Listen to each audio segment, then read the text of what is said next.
All right. When we go, straight inside, hit that glass. Don't go getting nervous on us, Boyle. Watch it. I am watching. I've been watching your hands.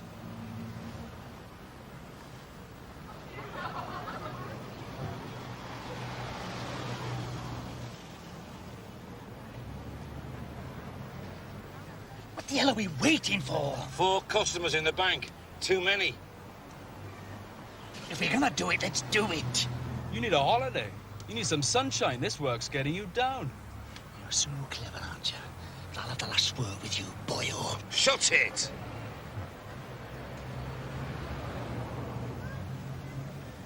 All right, we'll go with 4. Yeah.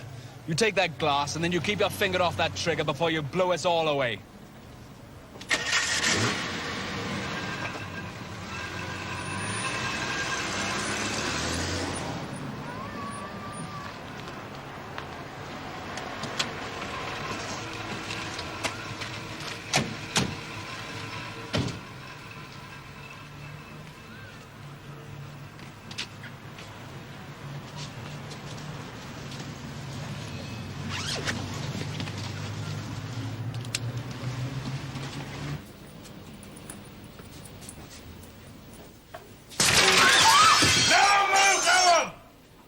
Touch that button, he's dead!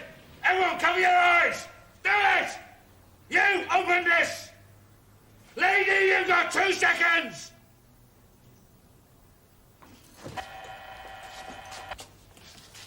Back where I can see you! Move! Cover your eyes! Shift it! We go out! Anyone who follows is dead! If it's how long when we go out, we come back in again! That's my promise, and you better believe it! Out! Out!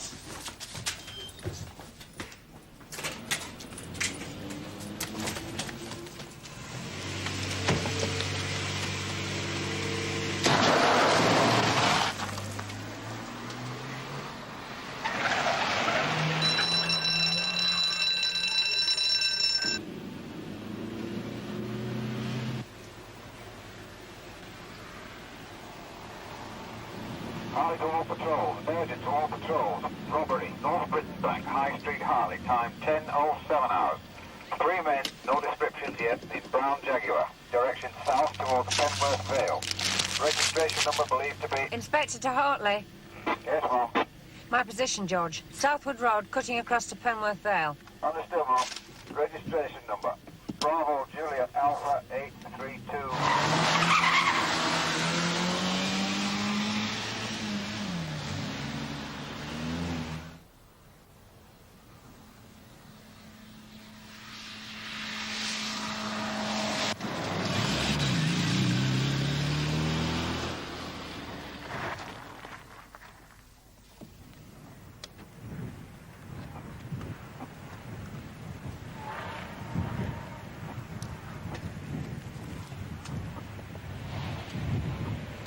Inspector to Hartley. Inspector to Hartley.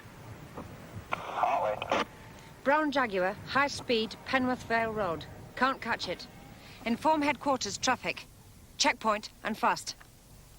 Checkpoint beyond Tolmer. They're headed for the motorway. Headquarters being informed now, Mum. If they're playing billiards, get them down here, all right? George, is there a road across to Penworth Vale? I'm on, Haycott Moor Road. No, I'm not north of Tolman. Get a car down to Penworth Vale. Yes, Mom. I'm going to the bank. Understood. Out. Hartley to 6659. 6659, Sarge. Instructions from Juliet Bravo. Get to Penworth Vale Road. Brown Jaguar travelling south towards motorway. Get after them and make sure they don't backtrack either. Hartley to Inspector. Yes, George? 2 headquarters traffic cars proceeding checkpoint, junction 16, motorway. Maybe we got 'em, George. Maybe we do, Mom. Hartley out. 2 at 5 feet 10 and 1 at 6 foot. Yes. Accents? Only one spoke. Touch of Liverpool. I'd say Liverpool, you know. He was the one told us to cover our eyes. Thanks very much, that's fine, love. It could have been worse. About 9,500. Any serial numbers? The £50 notes. £2,500 worth. New notes, we do have numbers. Oh, good. Oh, sir.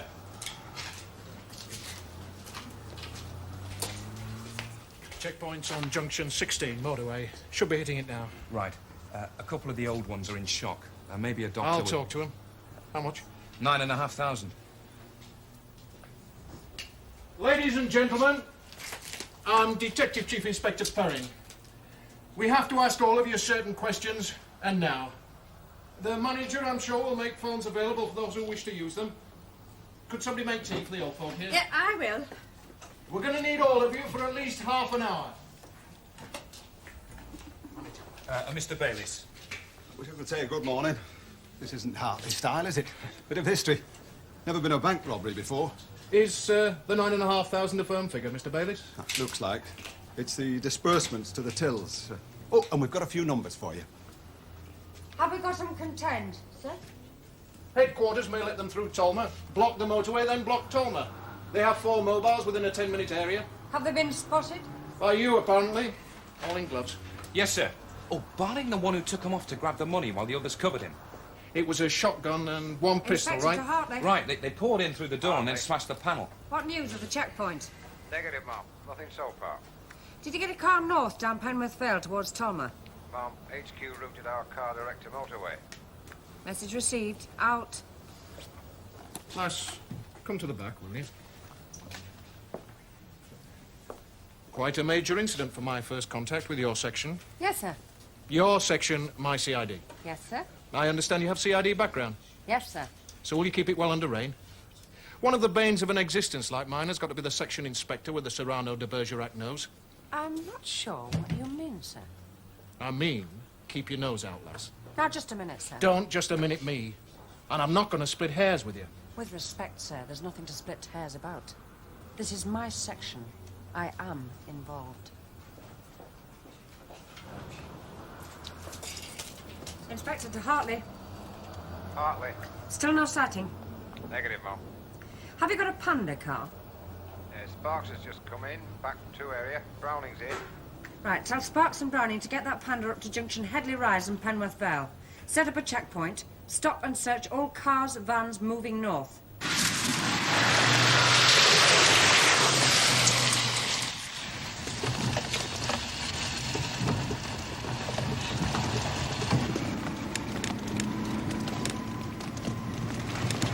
Cut your rotten speed! We're away! Oh, I'm feeling sick. I don't know why we brought in garbage like you. First shaking and falling around like autumn leaves. Now you're car sick. Would you slow this motor? I'll break your neck. We're here. You hear that, stupid? We're here. About time. Shut it.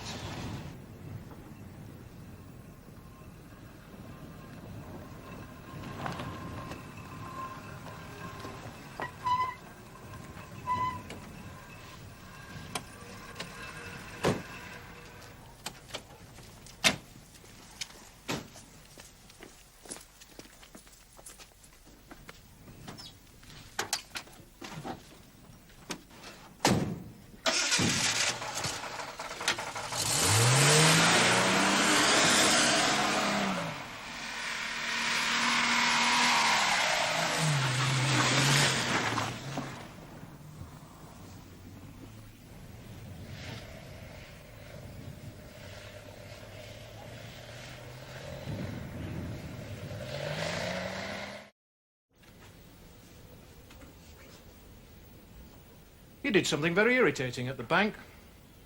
You walked out on me in mid-sentence. You delivered some defiant phrase, lass, and then you walked out. I'd rather you didn't address me as a lass, sir. So you're looking for some kind of confrontation with me? No, sir. But there seems to be some confusion about responsibilities. This is my section. I am involved in this incident, and unless directed otherwise by a senior officer, I intend to maintain my involvement. If you and your activities in any way come into conflict with my conduct of this robbery investigation, I'll see you're made to feel very sorry for yourself. I and my men will cooperate fully with you, sir. Is that sarcasm, lass? Inspector? Absolutely not. All right, sir. Can I start over again? I have sectional responsibility. I would like to cooperate fully with you. How can I and my men assist you? How many uniform can you muster? How many can you expect to work double shift? Inspector Longton? Hello? Oh, it's you. I want to see you. I'm sorry, John. That's not possible at the moment. I'm right up to my neck. Well, I've got to talk to you. When can I phone you to speak to you for 3 minutes? 1 o'clock? Right. Bye.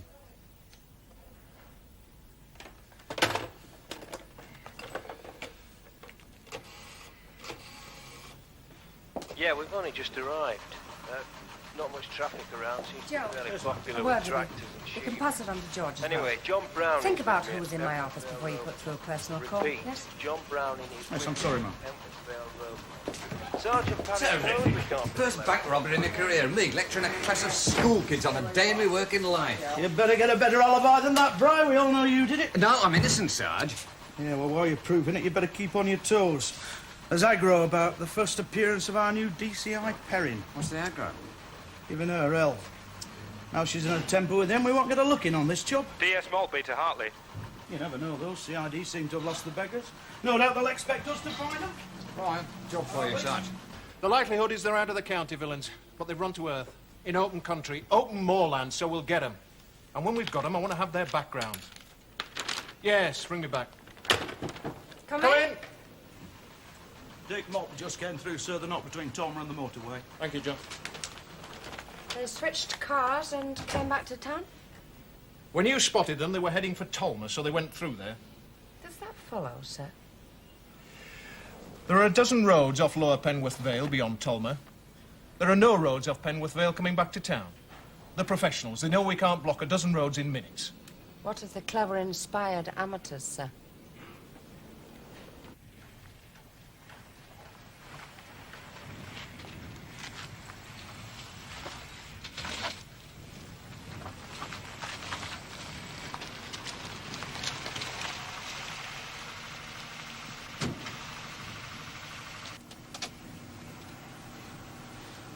Oh, come on, Pringo.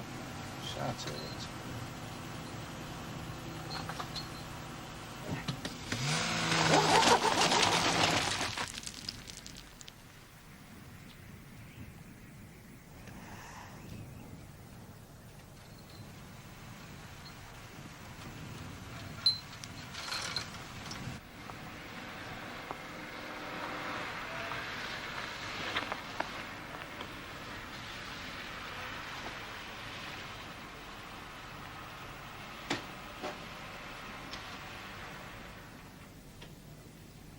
Hey, bring up.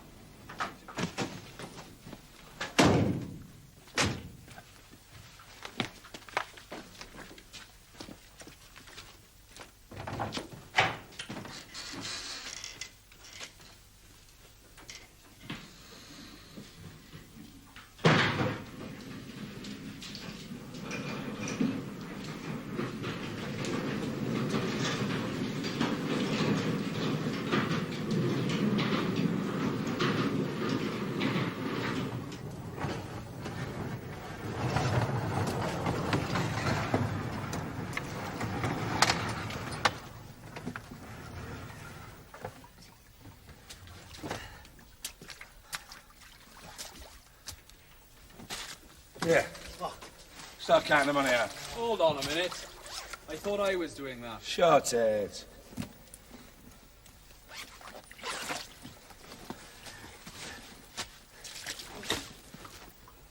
What about the van? What about the van? 10 times went over the plans and you still haven't got it. How many other questions you want to ask that we've answered a dozen times before? Shut your mouth. You shut your mouth. Count that money out, eh?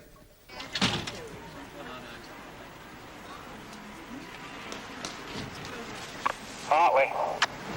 Mr. Pelling, bloke from post office, says no Jaguar came through Tolmer. Witness was keeping a close eye on the street, parking problems, expecting deliverers.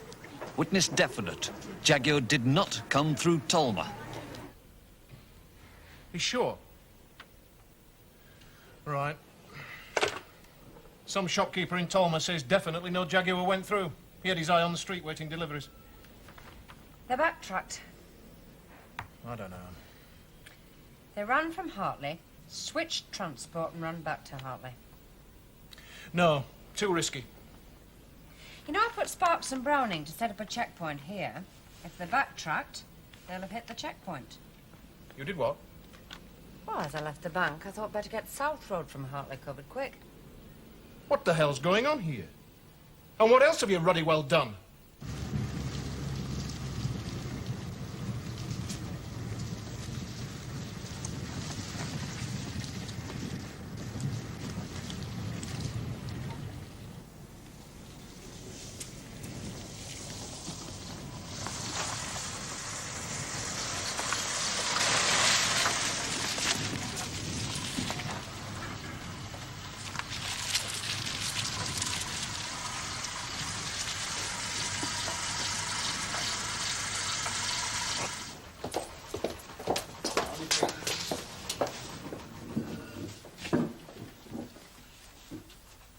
Robbery at the North Britain Bank, 10:07. We know that 3 men switched a stolen Jaguar for a smaller vehicle, a saloon car or light van. This looks like a professional team. They may even have made a further switch. Now, we have to search along Penworth Vale Road on both sides south of Hartley, all the moorland around here. Our first search will be along a band 2 miles into the moors either side of the road. Now, these people are armed. They have a shotgun and a handgun. Possibly the third man is armed. You make no approaches to any suspicious persons. You report and await assistance. Firearms officer, sir. Yes, there are 5 on the way. 6 mobiles, sir, and 2 motorcycles, and Mr. Jenkinson's on the phone for you. Right. Sergeant Beck. Right, Arthur, Fred, and Jack. Area cars, Penworth Vale and Mill End Lane. I'll come back to division. Get on the CIS, see what the computer comes up with. More traffic cars. 3. Right, I'm on my way. If the chief super contacts here, tell him I'm off back to division. I'll see him there. Right, sir. If you have any ideas, I'd like to be informed. Preferably before you do anything. Right, sir. Hey. Here. Dude.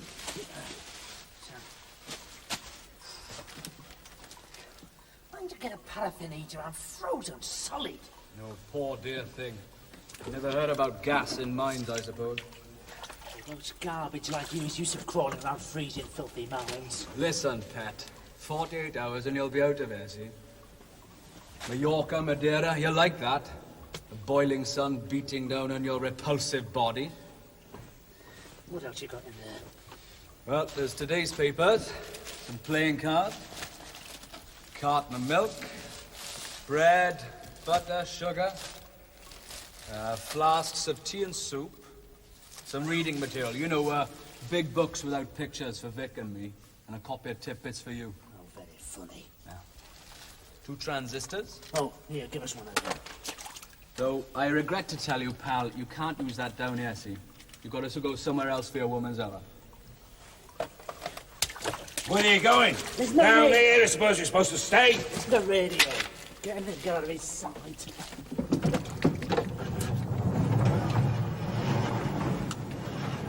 I've told you about that. I want to take the van back to town. Got an hour at the most.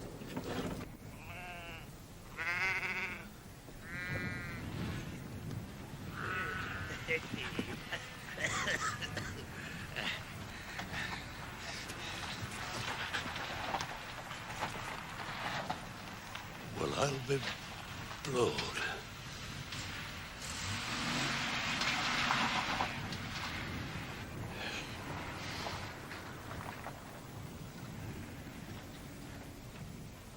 I'll be double blowed.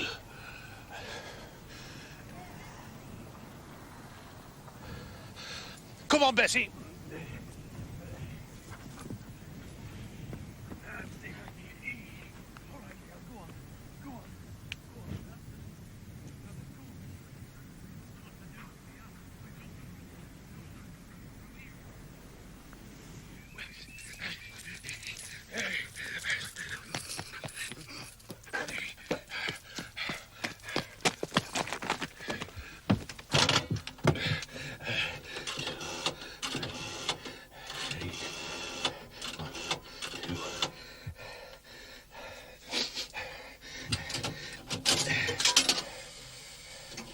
Brother Jack?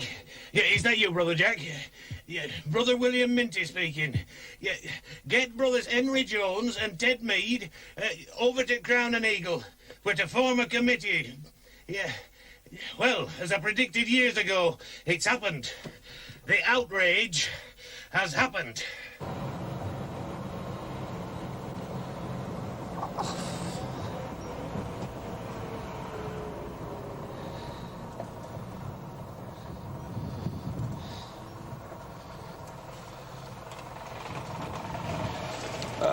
Good morning, sir.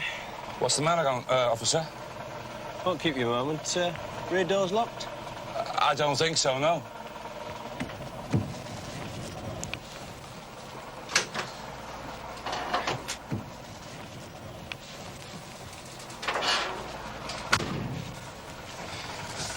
OK, move along now, sir. Was it rustlers there that some of the sheep were stolen off the moors, like? Thank you, sir. You can just move along.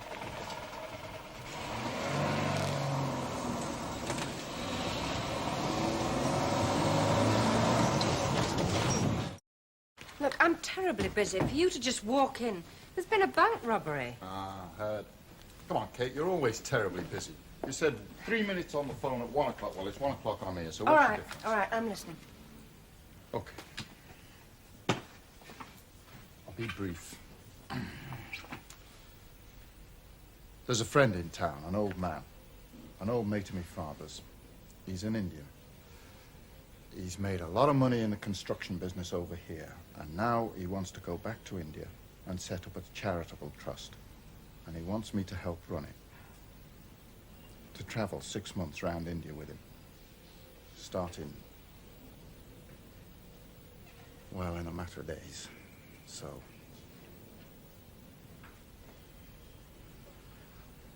well, I think I want to go to India. Just like that? No, not just like that. I heard about it yesterday lunchtime, and I've spent 24 hours thinking about it. Did you work out how I was supposed to react? Come on, Kate. That's why I'm here, isn't it? Sounds like you're telling me you're off. Come in, please. Yes, George? Mrs. Joan Ellis, one of the bank clerks. She thinks she's remembered something about the villains. I've put her in the interview room. Right. Are we going to discuss this further? Yeah, of course. Well, it can't be now. All right. Ring me later. Yeah. Come on, gotta go.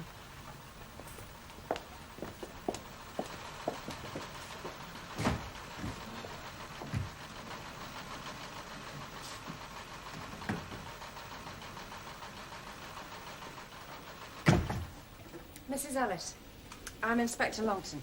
Oh, hello. I believe you have something to tell us about the robbery. Well, it was the young man, the policeman. He said that any details we could remember about the three men, you know, appearances and that. Yes. Well, I don't know if this is going to sound silly. Mrs. Ellis, anything you've recollected? Well, 2 of them had gloves on. Yes. It was the third one, the one who collected the money. Yes. His hands were dirty. He had very dirty hands. I mean, I feel silly saying this. Oh, don't feel that. You mean they were muddy? No, not mud. Not mud colour. Sort of black. Like he'd been painting with black paint and hadn't got it properly off his hands. Could it have been paint? I don't know. I don't know what it was. Well, thank you for coming in, Mrs. Ellis. We'll certainly follow that up.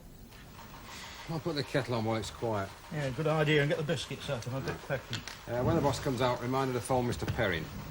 Don't think she's likely to forget. Oh, when the course of true love doesn't run smooth. Get off and make the tea. You're sounding like a novelette. What's that about true love? Thanks for seeing me, Inspector. Thank you. You've been very helpful. Oh, good. Well, good afternoon. Afternoon. Right, Joe. Mr. Perrin, I'll get him for you. Please. Chief Inspector Perrin? Yes, Inspector Longton, listen carefully, please. Crime Intelligence has come up with 2 possibilities. Yes, sir. One team operates out of Liverpool. Woolmer, Goring, Harkness. Fits a description of 2 at 5 feet 10, 1 over 6 feet. Promising. Just a minute. Now the second team, Davis, Knight, Paul Pringle. 2 at 6 feet, 1 just under. Now they've done a bank in Derby, or suspicion of. Lifted, but insufficient evidence. Anyhow, we'll go to addresses, see if either lot are about. Yes, sir. Now, I'll come via Hartley with photos. Have you been able to get any other reserve? Sir, you've got everybody. There's something else, sir. Mrs. Ellis, a bank clerk from the North Britain Bank, came by. A detail for what it's worth. The villain collecting the money, she says his hands were black. Black? Dirty. Filthy, she said. Black's the operative word, not mud-coloured. Right. You'll be there? Yes, sir. Looks like you'll be having to organise refreshments for 25 to 30. Oh, I'll get my pinafore on. Don't assume, Inspector, I'm a ready audience for your wit. Right, I'll bear that in mind, Detective Chief Inspector. Black hands. What's this? I got my dairy to look after. What's so urgent? Sit down, brother, because when you hear the shock, likely you'll be fainting. What is it? It's wicked news, Jonesy. Look, we'll have a drink first. It'll be a long meeting to plan strategy. Strategy? What do you mean, strategy? Well, I'm convening a meeting. Oh, come on, Bill. It's 5 years since last of us took a miner's wages. Aye, because of them swine. Here, have a drink, brother. Away with that. You know I don't drink no more, Bill. On a point of order, Brother Jones, brothers of the movement address each other as brothers and not by Christian names. Oh, never mind him. We got a quorum. My God, what is this? Look, Brother Ted, you are chairman, and have some water with your scotch. Right. Look, if this is a meeting, why the drinks? Yes, why not? I'll tell you why not. 5 years ago, when we were miners, you always brought a bottle of scotch to committee. And then you drank too much of it. And then you always started a punch-up. Out of order, brother. What do you want? They've done it to us, brothers. We have finally been well and truly done. Done what? 5 years back, all of us, all working out to our retirement at Windreth Top Mine, eh? Now, all right, them seams were thin, but we knew we were coiling through to Area 4, and we knew there were ruddy fine coal in there. And then that capitalist mining company, they lies to our face, says they've done their geologicals and there's note a good coil. Lies. Now, you and I know well, brothers, why they closed down Windreth Top. It were because they couldn't handle us. Pass me another scotch. Thank you, Jonesy. Brother. Yeah, brother. Now, they called me, brother, a professional troublemaker and a Bolshevik, and that is a quote. Now, they dubbed us, all of us, commies. And the way they dealt with that were to shut that pit down from under us. So what? So what? So they lied. Here. This morning, I saw a maintenance team at Windreth Top. They're back. Now they've got rid of us, and they're going to put Windreth Top back on stream. Maintenance team? Yes. Maintenance on what?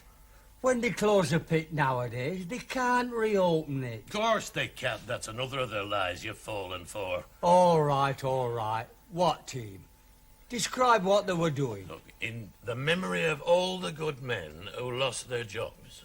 Now, what, brothers, are we going to do about capitalists and their rotten treachery in closing down that mine and now reopen it, eh?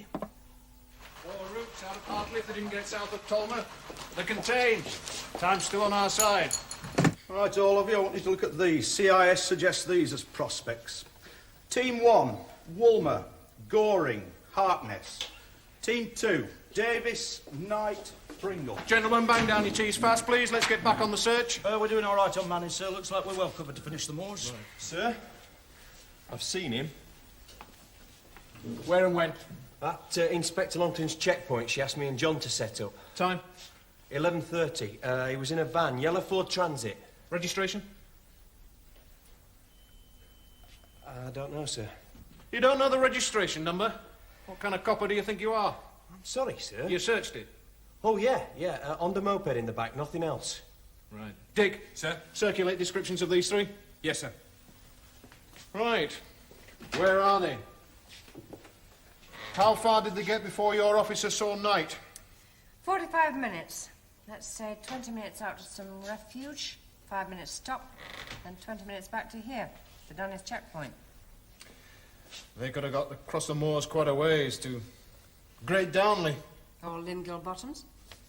Great Darnley, house-to-house search, checkpoints either end. Right, tease over, lads. Great Darnley. I'll go over to Limgill Bottoms. Phone Dave Pauly, tell him I'm coming. Come on, move! I am the man, the very fat man that waters the world to beer. Can we get over 3 pints.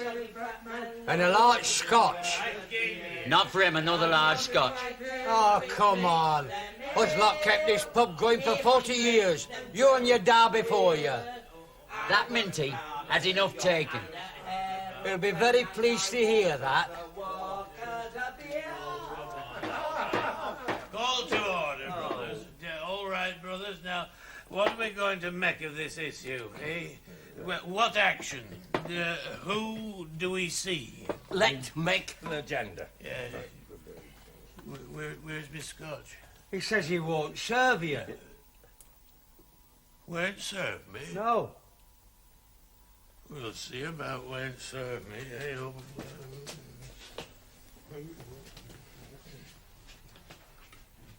Scotch, double, and make it sharp. No. Oh, all right. I'll have a hot pie instead. All right, which one? Oh, the whole ruddy lot. George, can you get me Mr. Perrin? Divisional HQ came through to contact him. He's off air at Limgill Bottom. I'll try again. Thanks. Oh, and Keller has brought in a drunken disorderly. Broken food cabinet at the Crown and Eagle. William Minty. He's an old man, Ma'am. He's getting stuffy by the minute. Might be best if you spoke to him. In the cell? Yes. Bring him along to the interview room. I thought you'd like a strong coffee, Mr. Minty. Oh, God.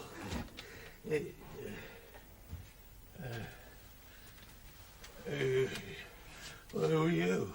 I'm Inspector Longton. Inspector?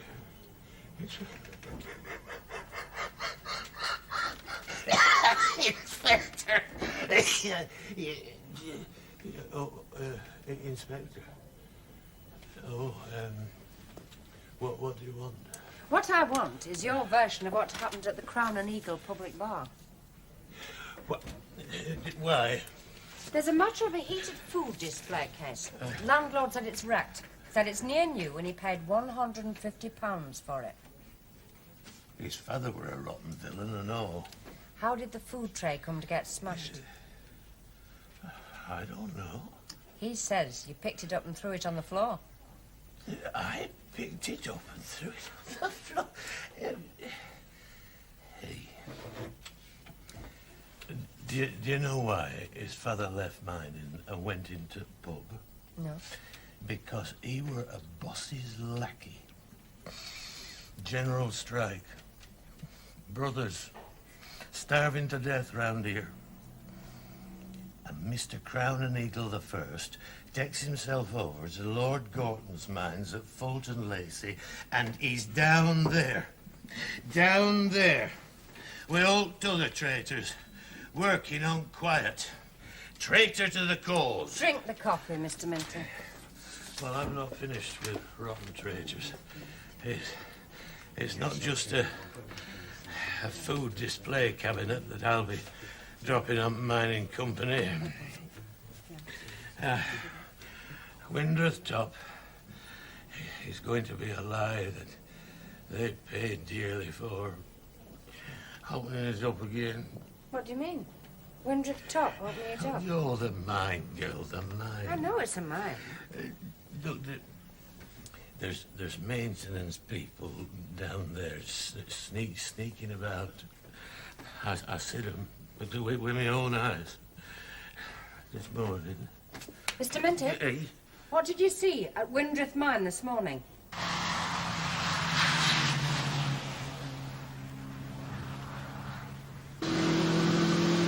Mum, Yes, Joe? do you mind telling me what we're up to? Bear with me, Joe.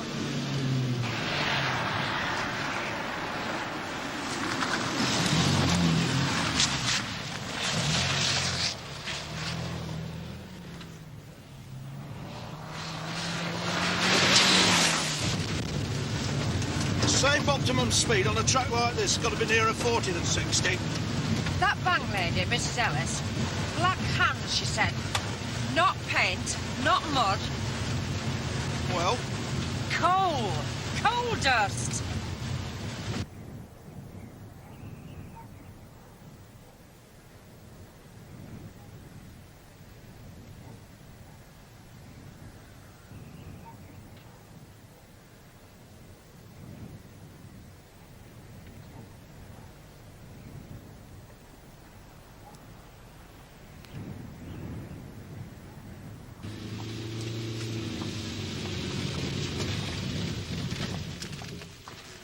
Out, Joe. It's disused, you know. Maybe by the company, maybe not by a team of robbers.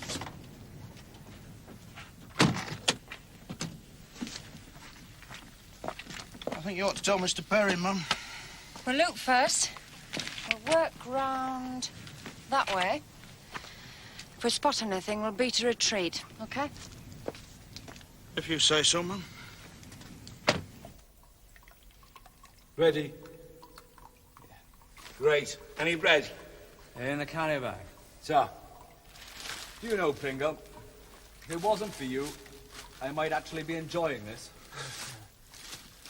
I used to be a Boy Scout, you know. Oh, yeah? Yeah. It's just like camp, without the lousy rain. There, you put too much salt in it, you daft, stupid manners idiot. Oh, dear. Too much salt in yours, is there, dear? Try some of mine. Oh! Say one word and you're dead. And you're all! Right. You rubbish! I'm off.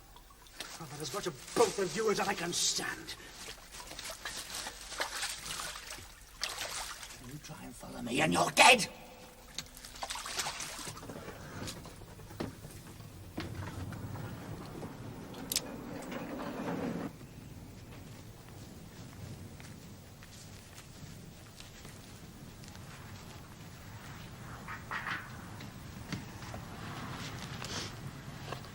Inspector to Hartley. Hartley receiving, well. Windrith Top, coal mine on the moors. Assistance required, urgent.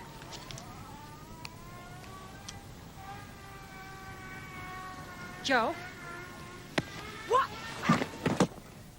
Oh! Down! Sir. Quiet.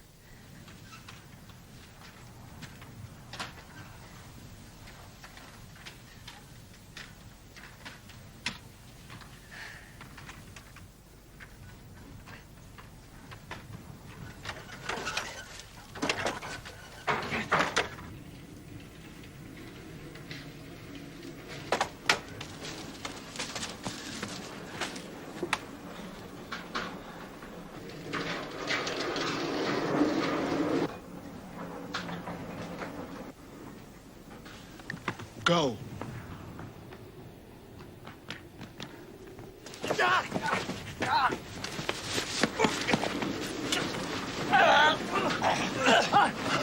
Pull it! Give me the gun!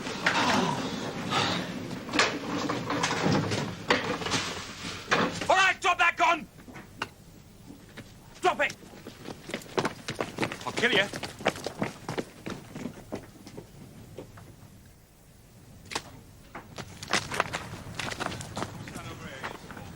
Drop those bags. Come on. Up against that wall.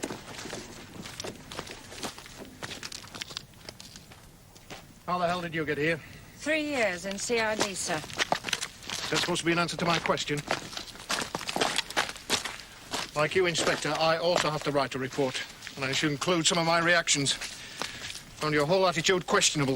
I found your attitude unfair, sir. Stop there, Inspector Longton. I don't want to hear more from you. The next time I walk into this section, you better have your ideas well sorted out.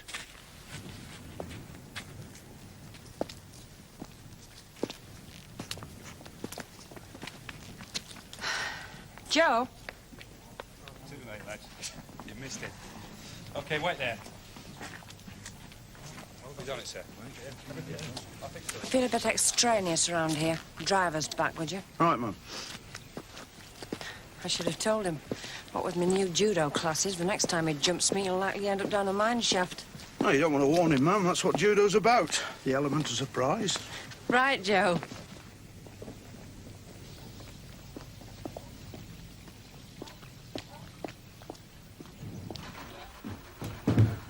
Mum, are you in a position to receive a personal phone call? Who is it, George? Mr. Holt. Hello? Kate, Yes? I'm ringing to apologise. Hmm. Hi, Kate. Are you angry with me?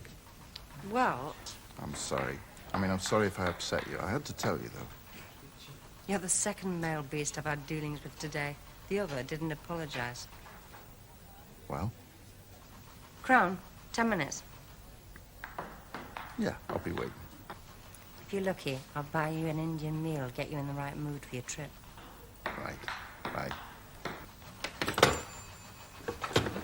Did you say something? No.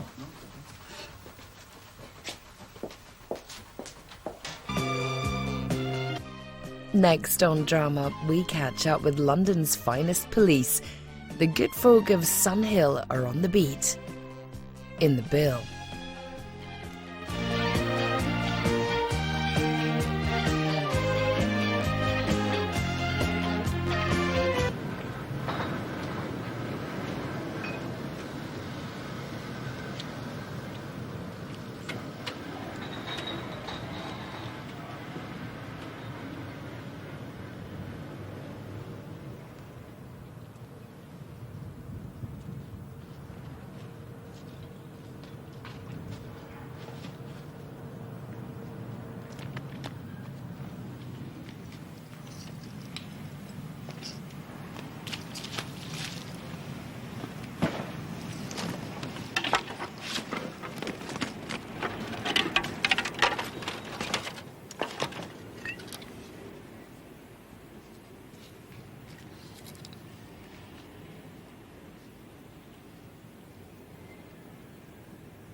And old ginger whiskers standing out all round his face. Yes, Sergeant. 8 o'clock last night, lying outside the Co-op doorway in Market Street.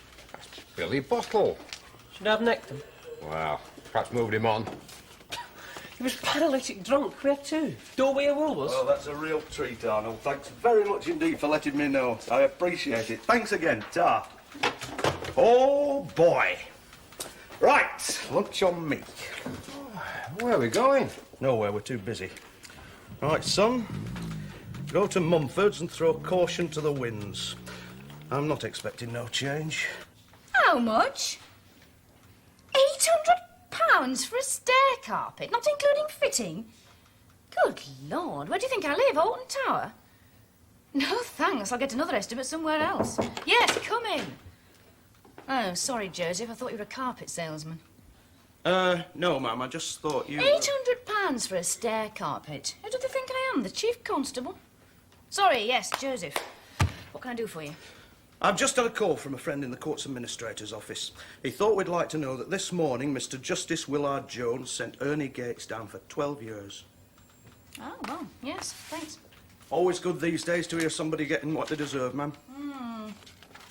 Quite a whack, 12 years, isn't it? Protection of society, ma'am. Very important, I think, that.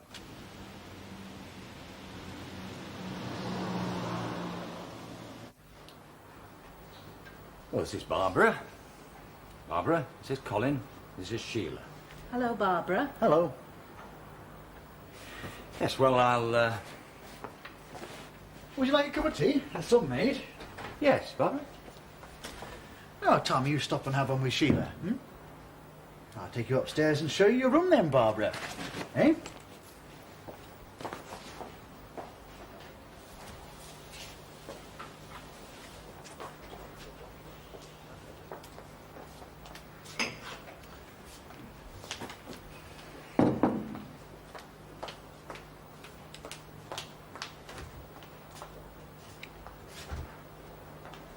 Not every day you see your father sent to prison for 12 years, is it? Letting a girl of her age be in court. She wanted to. So how long's she going to be here? Alison didn't say. Not to me, no. To you? No, Sheila, she didn't. Nor to Barbara. Well, it is only temporary until Alison decides what's best to do. Oh, yes.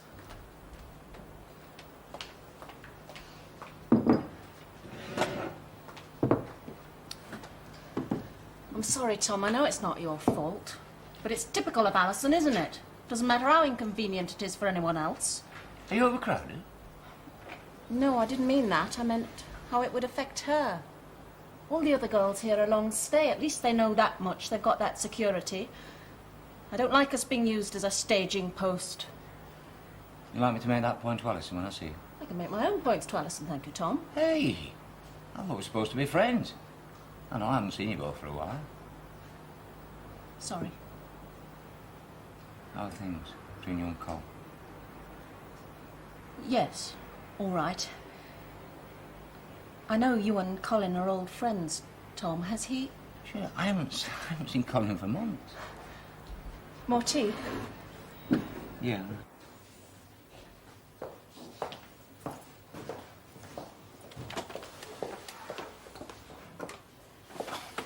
Mrs. Darby. Oh, how do you do? I'm Jeff Todd. Mr. Todd. Thank you for seeing me. I'll not keep you long. I just wanted some guidance. Well, I took a big risk giving evidence in court. If it hadn't been for me, Ernie Gates wouldn't have got anything like 12 years. Yes. He's a very dangerous man, Mrs. Darby. No. He's got connections. Perhaps. Well. Point is, I think I need protection for a while. I don't think you can refuse, can you? I think so, Mr. Todd, yes. But just to make sure, I'll inquire. Come back later in the day. Oh, pasty's good. One spare. Help yourself, ma'am. Ah. You only wanted one, didn't you? Sarge? A little celebratory lunch, ma'am, over Ernie Gates. I'm Billy Bottle. Billy Bottle? Thought he was dead, don't tell me. Careful, ma'am. He's resurrected himself, you might say. I don't know. Davy saw him last night in a shop doorway in Market Street. Did you move him on, David? Of course, ma'am. We're not keen on vagrant alcoholics in Hartley. I'll tell you what goes nicely with these. Shandy. Well, I paid for the pasties, didn't I?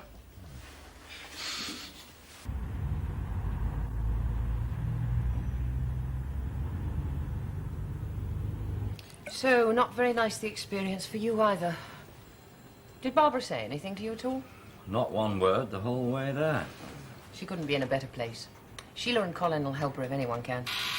Sorry. Mrs. Cowan. Uh-huh. Oh, tell them I'm tied up just now, would you, Mary? Thanks. How long's she likely to be there? Sheila been getting at you? No.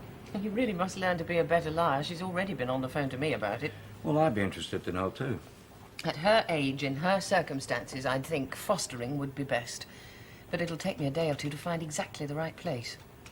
Did it cross anyone's mind that her father was likely to get a heavy prison sentence? But not that her mother would seize the opportunity to abandon her and run off with someone else. Where's she gone? Blackpool? What would you do? If I found her mother? Well, she'd be prepared to talk about it. Tell her the girl is her responsibility and she's got to accept it. Oh, that wouldn't be much help to Barbara, would it? Blinding in like that straight off. Likely to put her back up straight away. Oh. Am I learning? Are you? Well, I hope. So, what about it then? Is this the time? Time for what? When you joined us, presumably Alan mentioned the subject of your going on for training and proper social work qualification after you'd had some basic field work experience, did he? Yes, he did say that would be expected, yes. So, what about it? Well, I'm not sure I'm ready for it. Experience-wise, personally, or what? All that, especially the all what. Think it over. But to be quite honest, Alison, I'm not sure that it's right for me, really, social work. So, going for training would help you find out? Ah, but it's a 2-year course. I'm not even sure if I can afford it. Oh, it's not for me to make the final decision, but I think there's a good chance the department might second you. Well, what would that mean? I mean, in financial terms. Well, we'd pay your training costs, give you a grant for books and so on, pay you a salary. Not what you're getting now, but a salary. Let's see, your wife's working, isn't she? Oh, you mean, could I swallow my pride? Yes, all right, if you like. Oh, well, I'm only 3 generations older than you, Alison. I'll talk to her.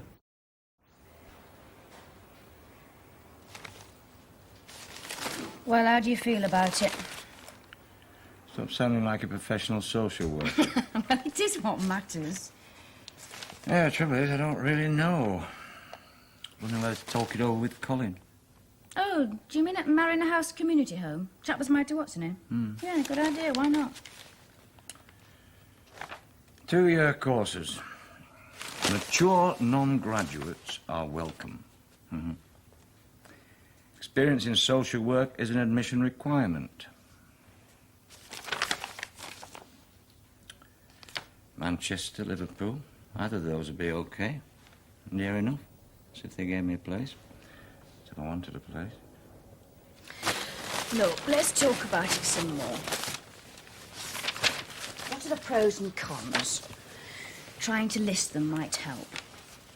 So, first of all, in favour of you going on a course that would end up with you having a proper recognised qualification. Number 1. Afterwards, there'd be a whole new range of jobs open to you that you couldn't even be considered for as you are now. Number 2, money. The salary you'd be able to earn then would be far... What's the matter? Are you sure you're not a professional social worker? Listen.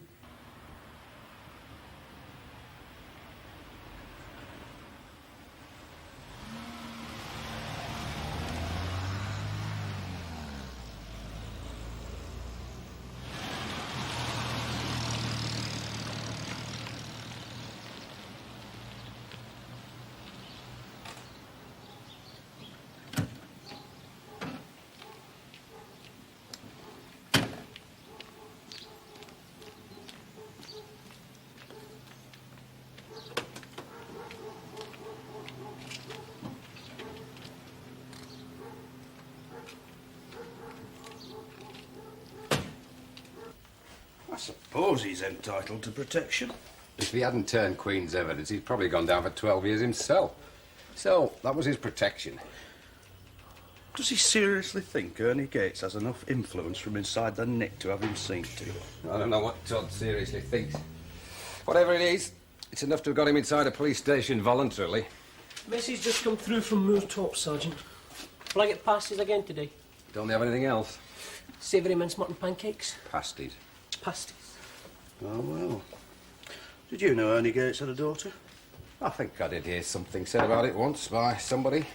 Only since she's never been in any trouble. Barbara Gates, 14, picked up at Moortop bus depot at 1 a.m. by woman police constable McKee and returned to Mariner House Community Home for Girls. Well, thanks for letting us know. Oh. Oh, yes. Just a minute.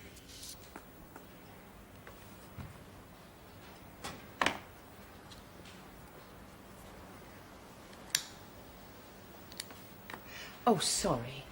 No, thanks. Barbara, I have a statutory duty. That means that I've no choice. I've got to do it. To look after you and take care of you and find you somewhere to live. I put you here just to begin with Colin and Sheila, until I could sort out 1 or 2 possible places and then come and have a chat with you about what you thought you'd like best. But you don't have to stay here any longer at all if you don't want to. If I found, say, an ordinary family in an ordinary house, would you stay there instead with them for a few days? I do have to know, Barbara. I'd much sooner we worked out together where you were going.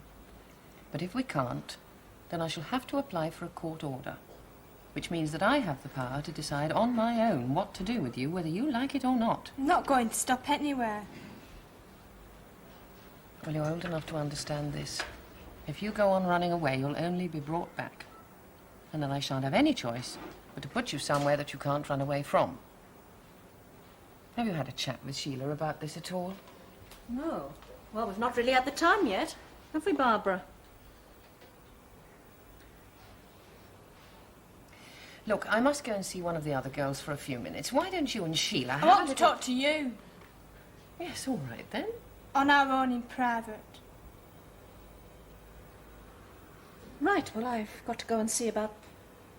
So I'll just...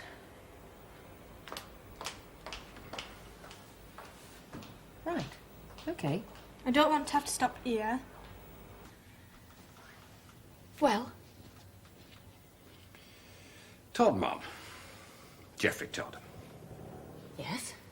I think I know why he feels he needs protection. Yeah, particularly, I mean. Yes? And Sergeant Beck's just made a telephone call to one of his contacts, too, to check it. It's not absolutely definite, but it certainly sounds like it. I hadn't put two and two together, as you might say. Well, I'm going to Foxcross to look at some stair carpet, see if you can have got to the point by the time I get back. It's his wife, Mum. Whose wife? What is? Ernie Gates, ma'am. It's true this is hard work. What about Ernie Gates's wife?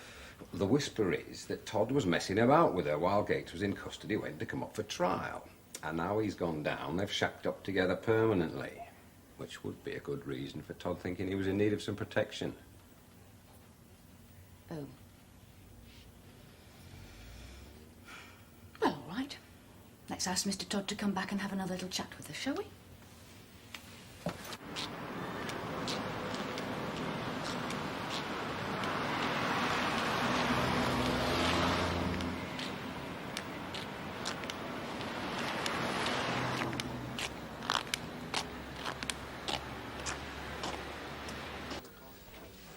Thanks, Todd. Oh, Tom. Cheers. No, thanks for coming. You pressed for time? What? Oh, no, just a bit cold, that's all. You met my wife before, haven't you? Yeah, I think so, once. She's in the police force, isn't she? She says you try and slip in, join us for a quick one. Ah, good. Well, we wanted some advice. Well, I did. So I thought, who better than an old mate who's been in it a lot longer than I have? Social work. Oh. Alison thinks it's time that I was going on for proper training. Yeah. And if I did, well, the department would probably, possibly, second me. Oh, jump at it. Yeah? Well, 10 years' time, you'll not even get the sort of job you've got if you're not qualified. All you'd be in with a chance for would be T-boy. Probably not even that if you didn't have a certificate. You qualified? No. Sheila is there, which will be a great help. You mean will be? If we separate, she'll be able to get a good job more or less anywhere. I'm sorry. I didn't realise it got to that stage. Well, are you going to take your own advice? Get qualified? Not sure. I'm not all that keen on some of the other people in social work at present. Alison? No, I'm not being specific. It's just that... Oh, look, Tom, I'm sorry. I've just remembered I want to get a bunch of flowers for Sheila before they close for lunch. The other half, a quick one. No, I'm all right, no. Well, looks like Jean's going to be late anyway. Oh. Birthday, is it? What? Oh, no. No. Oh, please say I'm sorry. Give your wife my regards. Just because it might not suit one person, I mean, that doesn't mean it might not be completely different for somebody else. I mean it, Tom. If you've got the chance, you take it.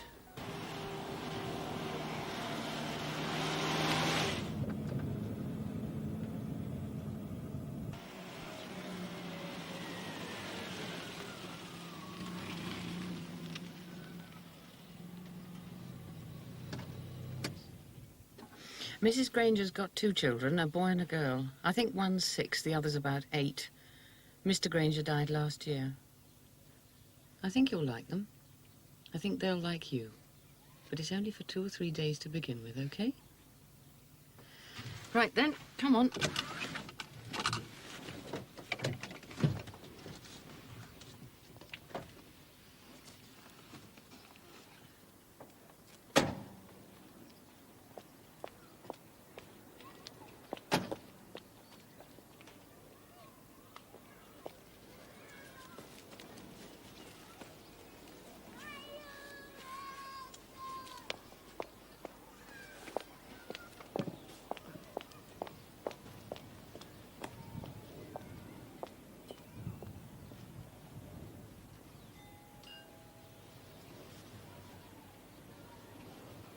Oh, look, I mean... All right, it's not illegal, is it? I mean, it's not against the law. It happens every day. You meet somebody, you fall for each other and pump, that's it. Sounds really world-shaking. Pumph. I'm not a very emotional man. Well, I'm not a very emotional woman. But I hope I could inspire someone a bit more than that. Anyway, I'm after this job. This is a good chance I'll get it, and if I do, well, it'll be in Norwich. We'll be moving there. Good. Because we can't give you protection, Mr. Todd. Not for moving in with someone else's wife when he's been sent to prison. So my advice would be to do what you're thinking of doing. Run. Hard. Look, I'll tell you the truth. It's not Ernie Gates' wife. I mean, if it was, there'd be no problem. I mean, she's a write-off. Dead lost. Nobody knows where she is or cares. It's not his wife, it's his girlfriend. Oh, well. I could see that's much more serious, yes. Yes, it is. So? But hard luck. Sorry, no. Yeah. Okay, well, I'm going to take this up. I'm going to take this up with somebody higher up. Try God. Don't you ever get the feeling you've never really lived?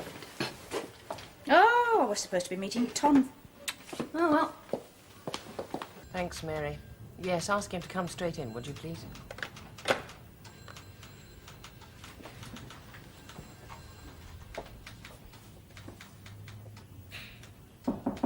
Come in.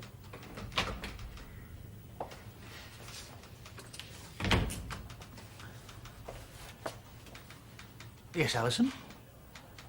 Well, do tell me what it's all about. I get home after lunch to find that you've taken Barbara away and told Sheila to tell me to phone you immediately I get in. I do, and what I get's a message saying you want to see me at 4 o'clock. It's now precisely 1 minute past 4. Here I am. You idiot, Colin.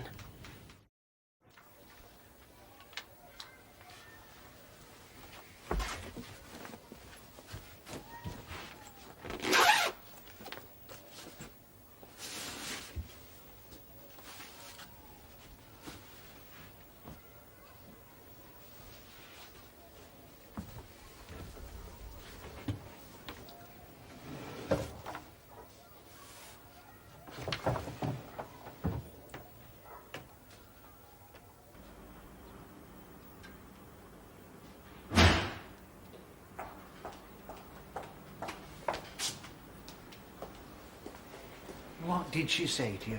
Who?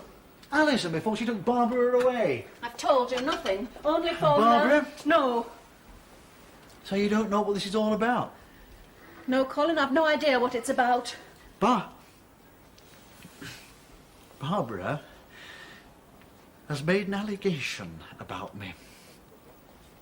Oh, no, Colin, no. How could she?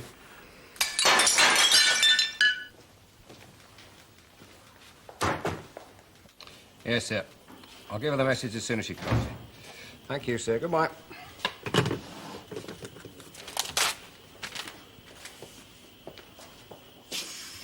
Hartley to 8018. Hartley to 8018. Again last night? Where this time?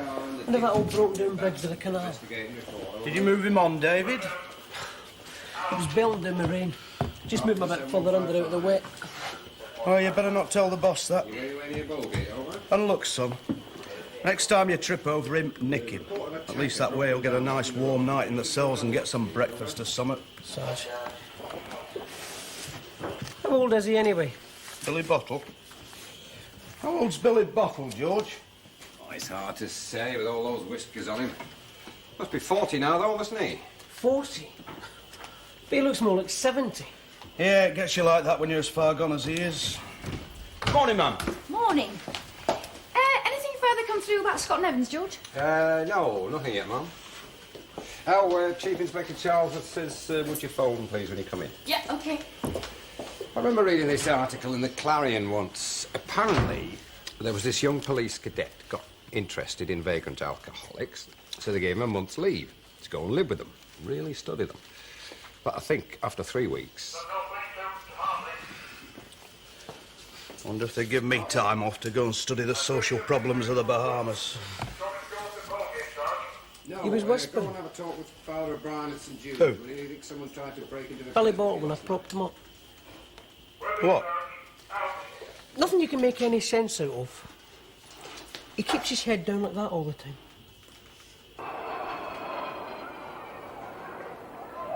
But anyway, though, you're happier here than you were at Mariner House. Yeah, I suppose so. Who gave you that? Mrs. Granger? Barbara, I'm going to say something to you. And before you say anything in reply at all, please think very carefully. If what you said about Colin is true, he's going to lose his job. Do you want to think about it for a minute? Sorry? Go on, Colin. Take your coat off, eh? Now, make yourself comfortable. Sit down. I don't often get home at lunchtime, but I was near and get fed up in pubs and places, don't you? Yeah. Did you want to smoke? No, of course not. Now, so what do I owe the pleasure? Sure. Another pep talk about getting qualified? I'm in need of your help, Tom. Oh, well, ask. Anything. Yeah, just, you know that. That girl you brought to the house the other day, Barbara Gates. Oh, yeah? How's she getting on? When you brought her over in the car, did anything happen, like, between you and her? No. I mean, like what? Why? Oh, no, it's okay. I just thought it might have. That would have helped me, you see. Poor little kid. She was really down. She'd been in court, you know, when her father was... She's made an allegation about me. Hey? Oh, ridiculous. Well, it's her word against yours. Well, who's going to believe that? Alison believes it. She's taken the kid away. I've been suspended from work. Alison insists I resign. You what? Oh, come on, man, that's preposterous. Maybe. I can't do a thing about it. God. I can't credit it.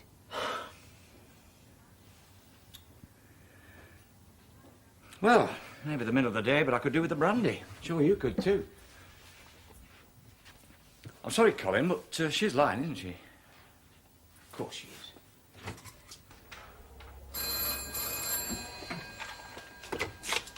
Hartley Police. Hold on. Scott and Evans for you, Mum. Well, what colours have you got in stock? Is that all? Just those three? Oh, all right, thank you. I'll have a think about it. Honestly, it'd be easy to take the stairs out and put a lift in.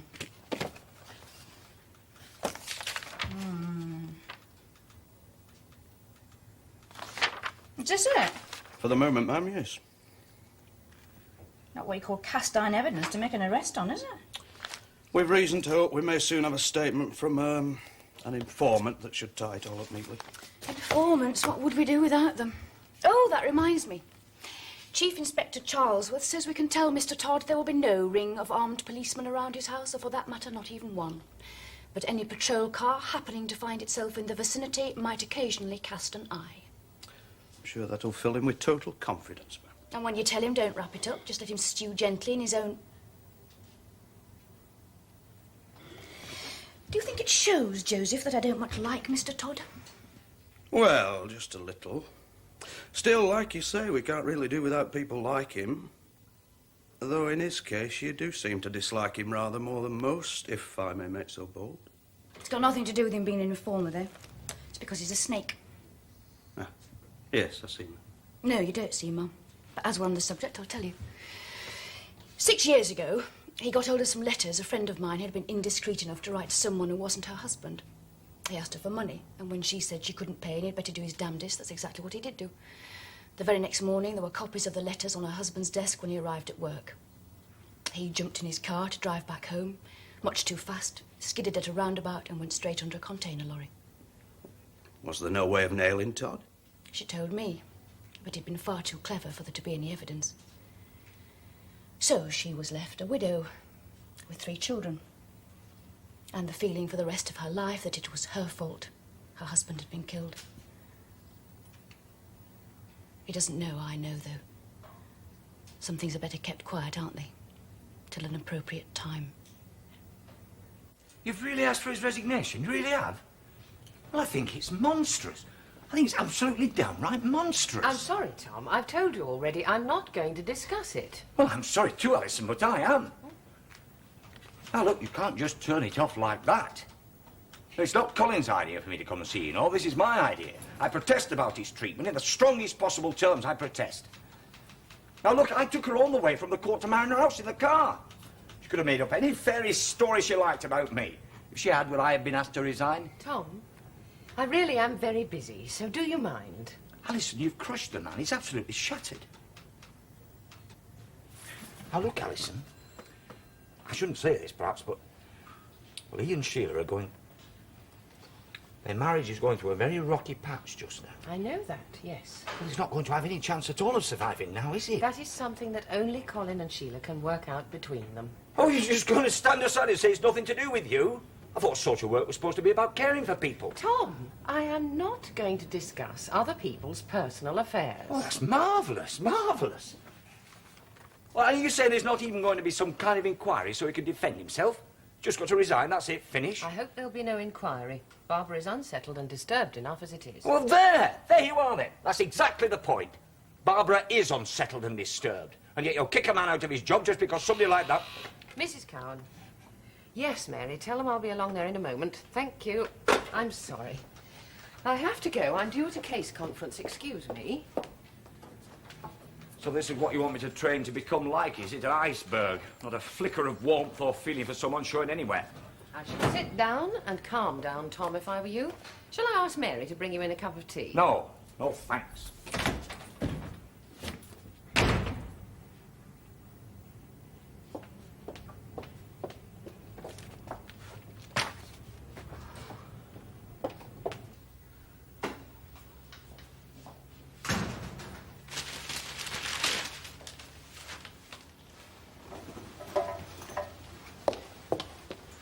Oh, hello, love. Didn't know you'd be back. Well, I am. Something wrong? No. Tom, we haven't been married as long as we have just to play silly games. Tell me what the matter is, please. Now, don't you start giving me orders. I'll not only give you orders, I'll knock your block off, sunshine, if you go on behaving like a great big kid. Please forgive me. I've had a very hard... I'm really sorry.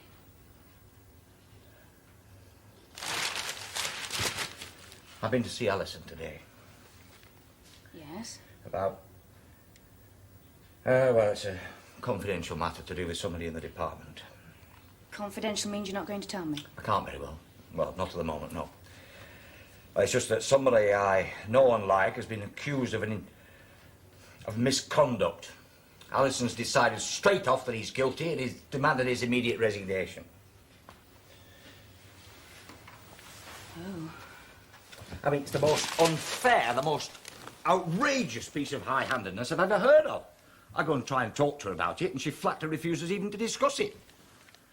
And has she got this resignation? I don't know if she's got it in writing, she's got mine. Pardon? That's why I came home early to write the letter.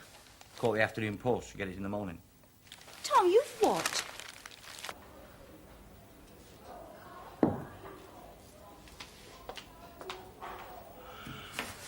Well, I suppose I better be going. Go out the back way in case anyone sees me. You've been suspended from duty, but you can come and see me. No one can stop you doing that. How are Anne and Derek? Are they all right? Fine. Sorry. You've been taking pills again? It helps. Did you tell them about it, Anne and Derek? No. I just said things were bad between you and me again. We needed a few days apart to think things over. Oh, thanks. Well, it's true in a way. I have been thinking things over, she. Good. Well, let's not have any recrimination. Let's just draw a line under it. OK, it's over, it's finished, that's it. I'm too tired to even try to fight anymore. You, Alison. I'm sorry, I just can't be bothered anymore. You're so up to your eyes in tranquilizers, you're not Yes, giving yourself much of a OK, chance, she, are it's you? all right. I thought I'd go back to Hull. All right. I want you to know this, Colin. Wherever you go, I'm going to be there with you. Really? Oh? Well, yes, I see. Not even being given the chance to defend himself, that's what gets me. His job, his marriage, all down the drain on the word of a 14-year-old girl. And Alison would say absolutely nothing to you. She just stonewalled. Nothing at all. You asked yourself why? Well, it's perfectly obvious why, isn't it? She's got about as much human feeling as that. Are you defending her? No. I'm trying to think of the position Alison's in. Never mind about the position Alison's in. What about the position Colin's in? Exactly. What do you mean? What are you saying? Look, I'm only guessing. But has it struck you that she won't say anything to you because there's nothing she can say that wouldn't be a total breach of confidence and reveal something to you about him that she couldn't even so much as drop a hint about it to you, could she? What do you mean? I mean, for example, there might have been a previous incident, something like that. It's not impossible, is it? Yes, but... Oh, no, good Lord, Gee, that'd make it worse. I mean, if that was the case, you'd be forevermore at the mercy of the slightest whisper. Yes. So you'd think he'd make absolutely certain that he never allowed himself to be in a situation where anyone could allege anything, wouldn't you? Oh, God. Don't let you have your letters back when you post them, do they? Oh, well, never mind. I never liked social work much anyway. I was never very good at it either. I was too ready to chuck my weight about. I'll get it. Hello. Oh, hello, Sheila. How are you? No, of course I'm not too busy to talk.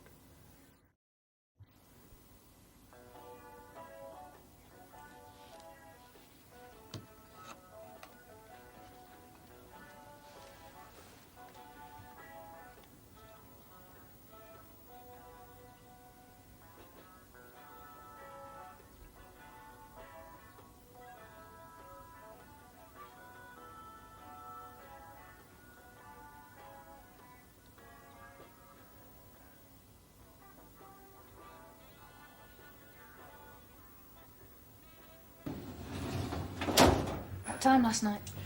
The accident was reported as occurring at 20:15, ma'am.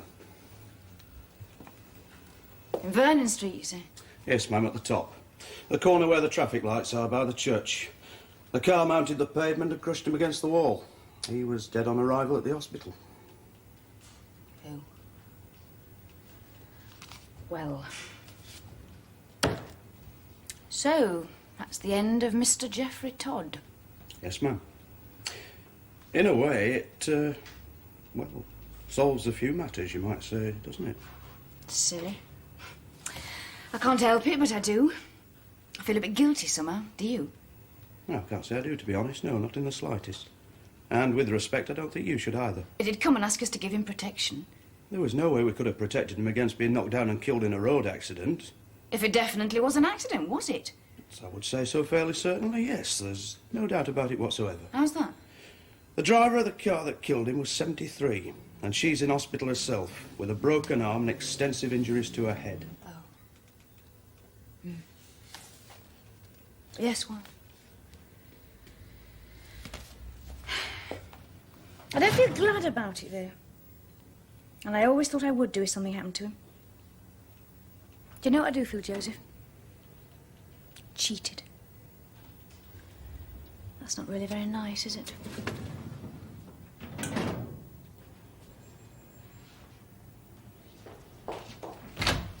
Oh, sorry, Tom. Oh. Honestly, some of those magistrates just go on and on and on. Hasn't Mary given you a cup of coffee? Please. No, well, yes, she did offer me What one. can I do for you? Well, I've come to say, can I have it back? Of course, yes. Whatever it is. I've got a terrible memory. What is it that I've got that's yours?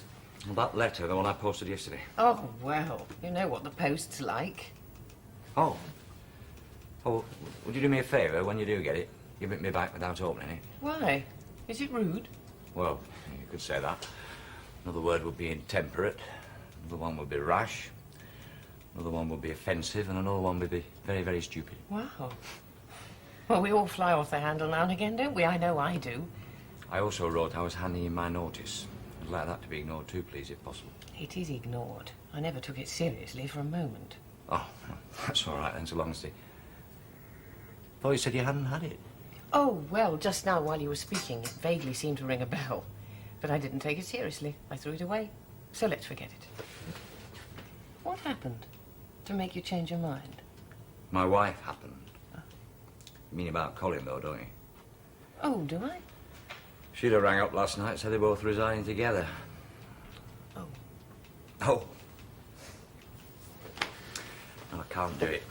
You don't give a damn thing away, do you? Resignation or dismissal, that was the choice you offered him, wasn't it? If you dismissed him and he appealed, then it would have come out, wouldn't it? You had 2 previous warnings already. That's right. Now let's talk about something else, shall we, all right? Only, I hope you'll believe this. I like Colin a lot.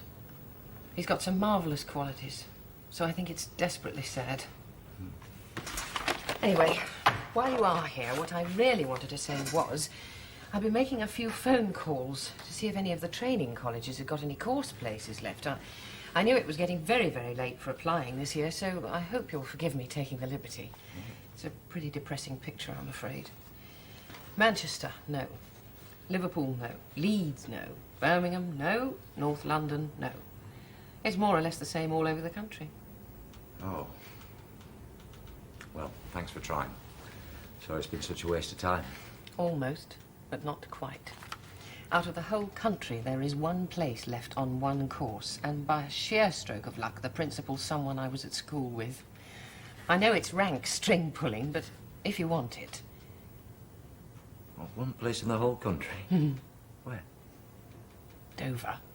Dover? Dover. What did you say? What do you think I said? I don't know, that's why I'm asking you. What did you say? Thanks, but no thanks, of course. Why? What do you mean, why? I wouldn't dream of going that far away from you. You know it. It's over 300 miles, you know. Well, there are things called letters and telephones. And you'd have the college holidays, longer holidays than I get, so don't just... Jean, you're not serious. Are you? If she's willing to use her connections to get you the only place at college going vacant in the entire country, that is some compliment. You're mad. You are if you don't take it. Oh, I see. You've gone off me. You want to get me out of the way. Don't. No, listen, hang on. I love you, Tom. I love you. So much so that I don't know how I'll do it. I don't know how I'll bear to live without you, but I will. I'll put up with it if at the end of it you have a training and a qualification that'll last you forever, for the rest of your life. And as for money, well, we could live without a stair carpet a little while longer. Think, Tom. How many lives have we got to do something with? Another one. Don't. You can't. Don't waste it.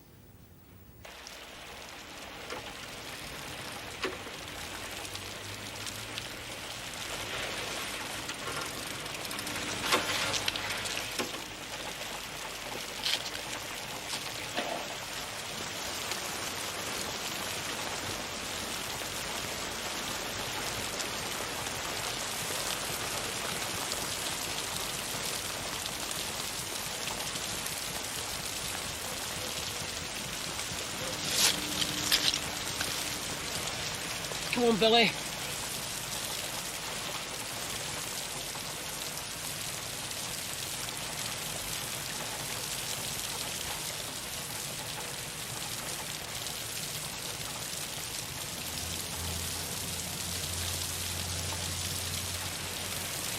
Seven 823 to Hartley.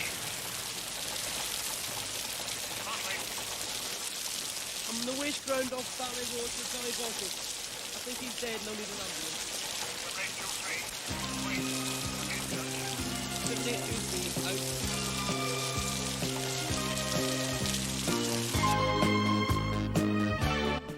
Next on Drama, we catch up with London's finest police. The good folk of Sun Hill are on the beat.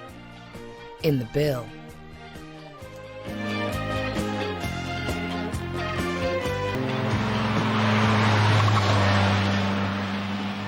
We've got a constable on the way to you, Mrs. Preble. Just hang on, love, eh?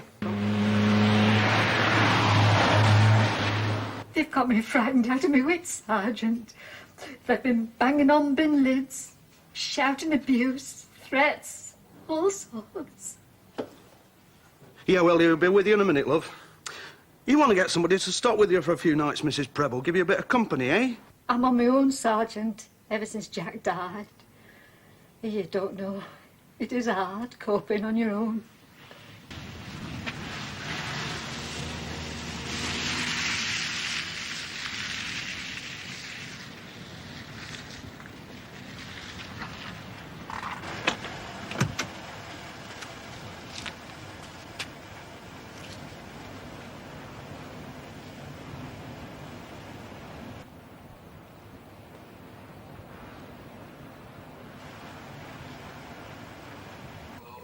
Vicky Whitfield talking to Sergeant John Levitsky on police call. The time on Radio Lancashire's first edition, exactly 7:45. And you needn't think you can get away with hiding your filth under the bed, neither. Here. Did you hear me?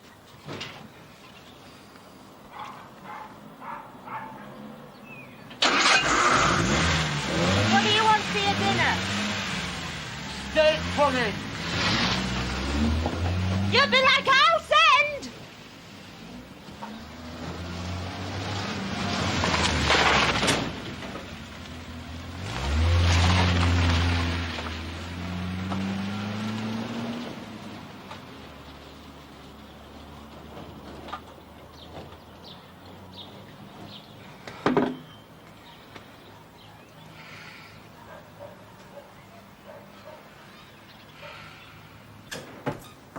Morning, George. Joseph, you still here? Haven't you got a home to go to? Just pop back for a word, ma'am. Ah, I thought you must have run out of tea. It's Mrs. Preble on. Had us out at 5 this morning. Good Lord, Han. Same as before. She's decided to come and see you about it this time. Why me? Must be getting desperate. Must she? I don't think I meant that quite the way it sounded. Glad to hear that, George. Right, you better come into my office, Joseph. Fill me in with the details. Right, ma'am. You too, George. Finish your teas first, of course. Oh. Digging for gold? There's an obstruction somewhere. Oh, an obstruction, eh? Yes, an obstruction. It's flooding the yard. Well, there's lots of underground streams round here, you know. It's these hills. Of course, coming from London, you'd not know about that. Oh, my God. Yeah, they must be blocked, and I can't find where. See, it's unpredictable water. I mean, streams change course and crop up God knows where. Right under your house, some of them. Flood you out before you know where you are. I can't see what's wrong. You're artistic, aren't you? Artistic? Yeah, pictures and that. You paint pictures, don't you? Oh, I see. Yes, I illustrate children's books. Yeah, that's it then. Well, you shouldn't take it so much to heart, lass. It's only water. Look, it'll be in the kitchen before I know where I am. Could you help me? I thought maybe I ought to check the main drain out in the street, but I can't get the manhole cover off on my own. Look, I've got a wrench. That's man's work, that. You need a man. Yes, well, I haven't got one, have I? About right and all. Don't know how to hang on to them nowadays. What did you say? Oh, you look like you need a good, strong brew. Oh, look, what about the manhole cover? Come on. I'll sort you. Oh. Oh.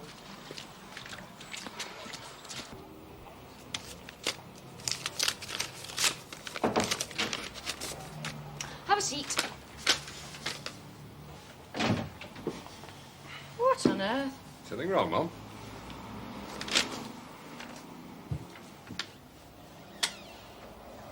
I'll deal with this, shall I? Deal with it? What do you mean, deal with it, George? What is it? Can't just let it go. Anonymous letter. It's a proposition. What sort of proposition? Joe! May I, Not very funny if you ask me. Somebody tying it on me because he knows you're, well, on your own. Trying it on? Perhaps I should go. I could show you a good time. I've been a bit short in that department lately. Oh, it's that sort of proposition. In that case, I agree with George, ma'am. Chances are it's from inside the force anyway. I doubt that, Mum. One of my fellow officers' idea of a joke. Well, we have more important things to concern ourselves with than someone's adolescent humour. If you say so, Mum. Boys will be boys. Now then, fill me in with this business at Mrs. Preble's. They're not worth it, you know. None of them are. Who? Men. I should know. Mine died on me 5 years since. Now I've got the lad. Oh, is this your sugar? You know, I wonder you stopped on here after he left. Still, it's as well you didn't have any children, any road. Neither use nor ornament. I got the impression your son was pretty handy. Well, David? Well, I'll miss him when he's gone. He'll be off sooner or later, I expect, with some young tart. I found some of them magazines, you know, under his bed again this morning. Still, he's a man. He's got his needs, I suppose. Thank you. This is kind of you, Mrs. Ashton. I really ought to be trying to get that manhole cover off. Oh, now, look, you want to leave all that kind of thing to the men. I've seen you out in that allotment, digging. Well, I grow my own vegetables. Money's a bit thin on the ground, is it, since he left? No, I just believe in being independent, that's all. Not very satisfactory, is it? No, it's not, but I don't see what else we can do. Fact is, every time we get there, Mrs. Preble's birds have flown. No ideas who it might be. Young boys out on the rampage. Could be anybody. You can't recognise any of them? Too scared to look out of the windows, if you ask me. Can you blame her? No. It must be pretty frightening. She's getting on a bit now. Nearly 60. It's not right her being stuck out there on her own. I quite agree. Crack of dawn, though. It's a funny time, that. Most lads with a skin full will have gone home long since. Strange, certainly. Maybe somebody's setting her up. For what? If we knew that, we'd know who they were. That's true. How long has she been widowed? About 15 years now. Aye, must be all of that. Jack Preble, he used to run the place as a proper small holding. She's still got a goat and a few hens, but I think she's been at the shoe factory ever since he went. She's not had an easy time of it, then? Not so as you'd notice, Mum, no. Speaking of which, if you don't mind me asking, are you managing all right, are you? Me? Yes, I'm fine, Joseph. Of course, I know it's a long way. Your husband can't get home all that often, but, well, you know, we, the lads, we're always ready if you want anything. Yes, I know. Thanks, Joseph.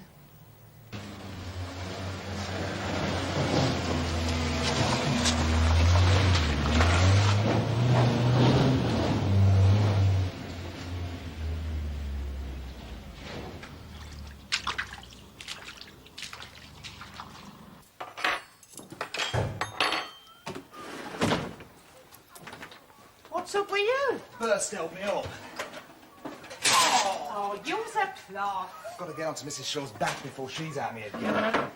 I pity the lass you take up with, if you ever do. Oh, you've given me too much. Get it, Ed. You'd be like house end. Read your book, Mother. That young lass down the other end was asking after you. What young lass? Her that he left, down the end. Oh, her. What's the book about? She's not so bad, you know. It's a bit snotty, but it's only her way. And she has suffered. Good story, is it? Men. It's not so bad. It's all about this lass, Glenda. And she's running from her wicked auntie's henchmen, all through the forest, all torn and bleeding. And she's captured by this outlaw, and she hates him with a fury that knows no bounds. Until she finds out he's a long-lost lord. Then she falls in love with him. Has to use all her feminine wiles to make him marry her. That's a secret, is it? Got to be a long-lost lord. I knew there was something to have a short on. You gonna see her, then? Who? Her, down the end. Oh, her. Snotty-nosed cow. What's she want, anyway? I don't know. The drains are blocked or something. The yard's flooding. Be the kitchen next. I said you'd sort it. Oh, Mother. I told her you'd put a bill in. It's like trying to get blood out of a stone trying to get money out of your neighbours. I don't like doing for neighbours. Look, the poor lassie's all on her own. I said you'd sort it. Oh, she's not a bad lucre, I suppose. Fancies herself, you mean?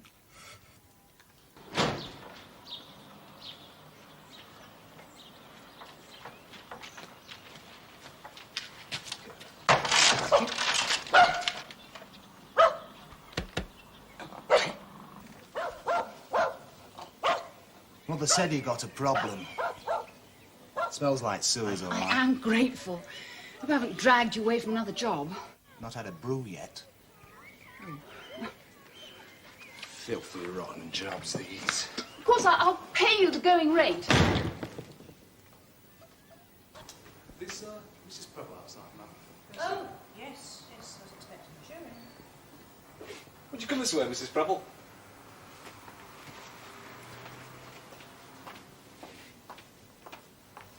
Hello, Mrs. Preble.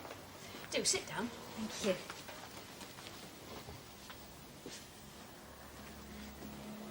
Now I hear you've been having a lot of trouble. I'm at the end of my tether. I really am. Stuck out there on my own. I could be dead for days and nobody'd be any the wiser. At least you got the telephone in, Mrs. Preble. You know we're always there if you want us. What lot of use that is. Always too late, aren't you? And not that I blame you, mind. It is a long way out. If I were near in, it'd be easier. Yes. Oh, well done, Martin. Thank you. You'll have a cup of tea, Mrs. Preble. Thank you. Oh, I am sorry. It's all right. I'm all to pieces. It's my nerves. I can't sleep nights for fear of what's going to happen. And then there's my arthritis. Yes, thank you, Martin. What about your work? Are you managing to get in for your work? I manage. We're on the 3-day due just now at the factory. Anyway, I'm due for retirement next year. I'm just trying to eke out till then. Have you thought of moving, Mrs. Preble?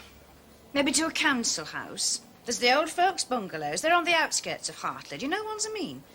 I can't get on the list till gone my birthday. Be a long wait then, you know how it is. Not that I want special treatment, mind, oh no. You just sort out them hooligans that is bothering me, and I'm quite happy to stay put. You feel you could manage, even with your arthritis?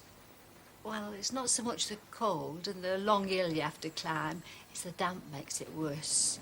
Them old houses, no damp courses are out.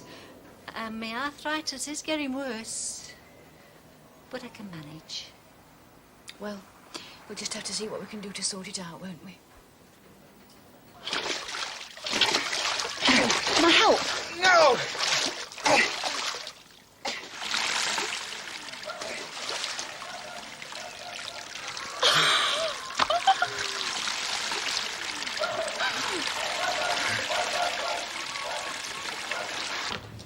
All right, love. Yes, Tom.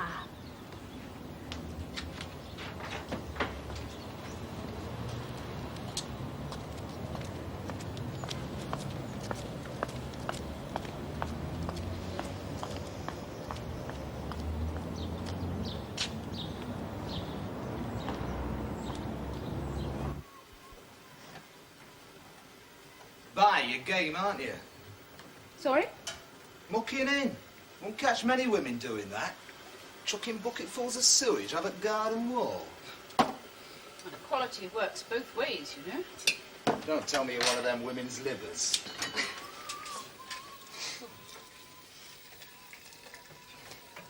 Like a biscuit? Yeah, tar. Great.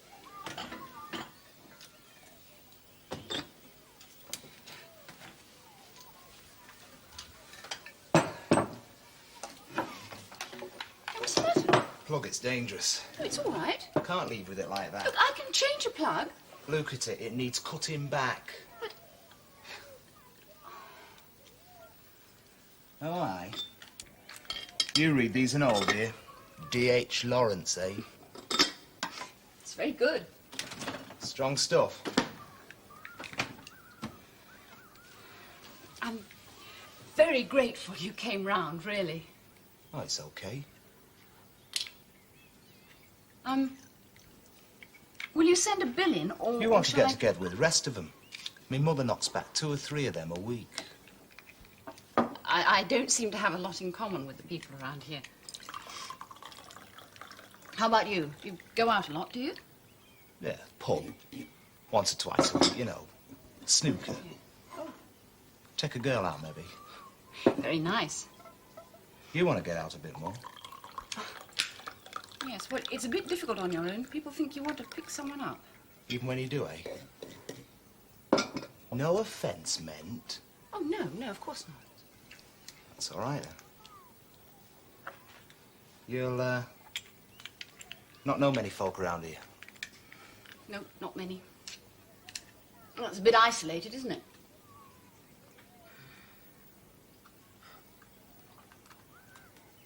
Still, it's nice to get to know some of my neighbours at last. Yeah, very nice. There you are, then. Better, isn't it? Much. Oh, thank you very much. That's smashing. Oh, any time. What else wants doing while I'm here? No, I don't think so. You've done more than enough, thank you. Well, if you think of anything, just ask. Don't be shy. All right, I won't be shy.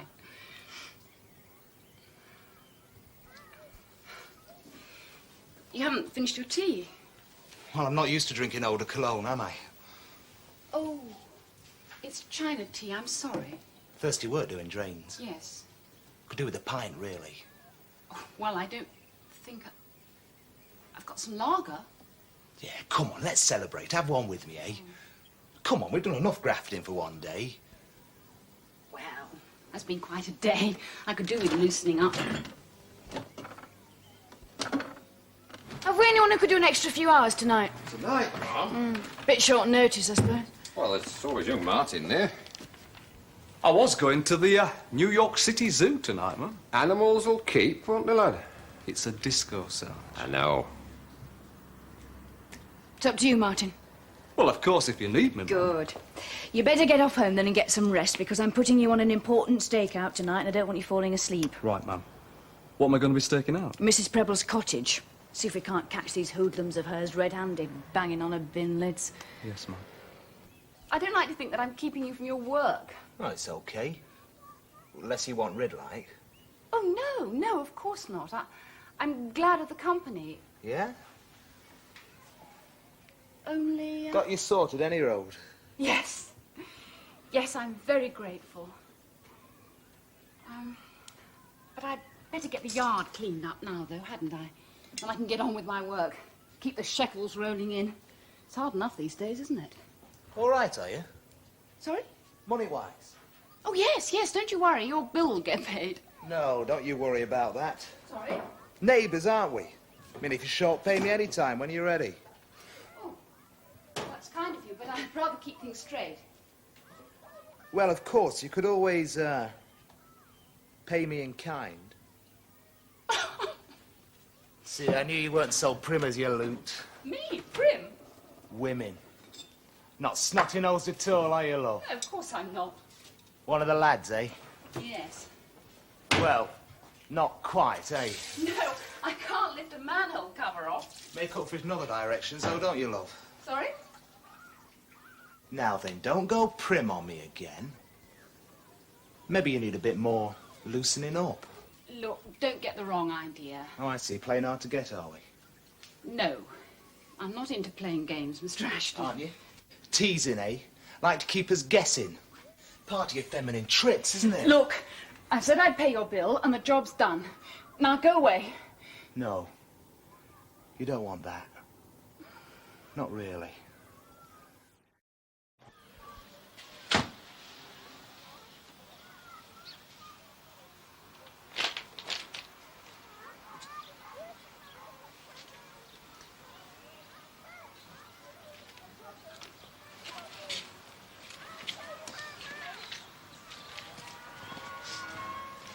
Hey, you coming to do this bath? Sorry, I got held up. Down the end wanted a drain sorting. Outsiders. Cause all the trouble.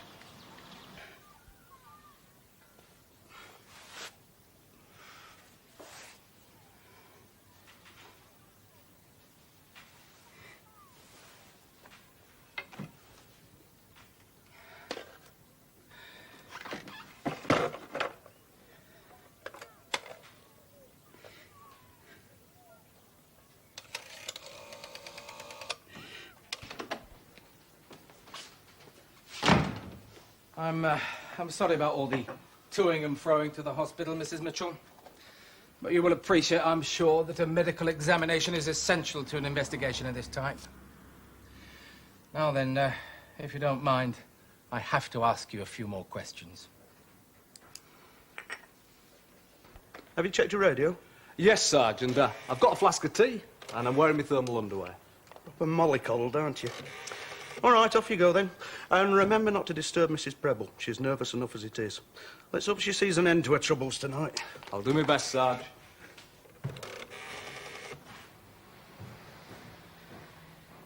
Ah, you're back now. Yes, that's right. Well, yes, there is something. Why did your husband leave you? What do you mean? Well, maybe he was having an affair with someone. Or maybe you were. Yeah. Oh, yes. Come in, Jean. Thank you, sir. I'm Inspector Darby, Mrs. Mitchell. I hope you won't mind me sitting in. No, why not? Public exhibition, aren't I? He's trying to make out that I'm some sort of a... This is just routine questioning, love. We've got to be sure, you see. We've got to be sure that something really happened, Mrs. Mitchell, before proceeding. Look, of course something's happened.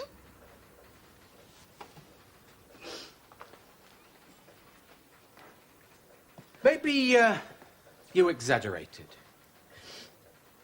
Look, you live alone. You're young, attractive. Now, you were wearing clothes that some people might consider provocative. What, provocative?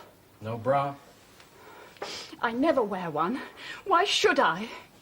Anyone would think I was wearing a see-through nightie or something. The clothes you were wearing at the time of the alleged assault. Yes. Now, they were your normal clothes, were they? I mean, you're normally dressed like that, do you? Much the way that you are now? Yes.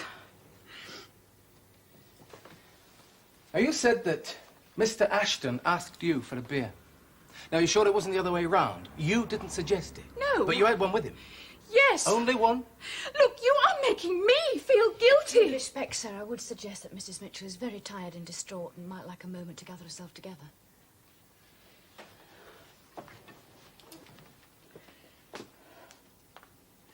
I don't know. Maybe it is my fault. I just don't know anymore.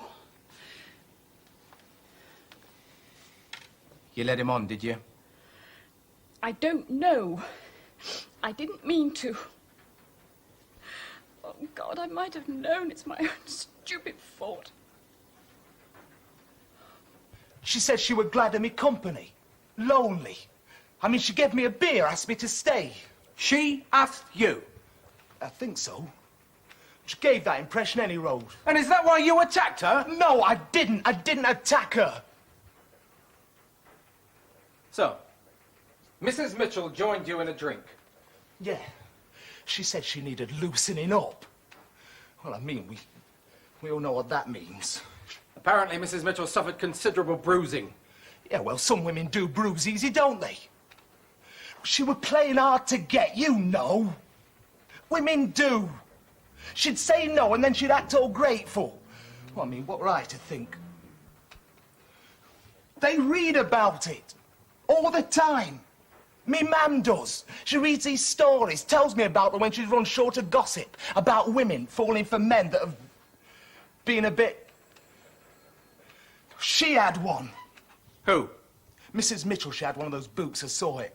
What was the title? Can you remember? Dear... Women in Love, D.H. Lawrence.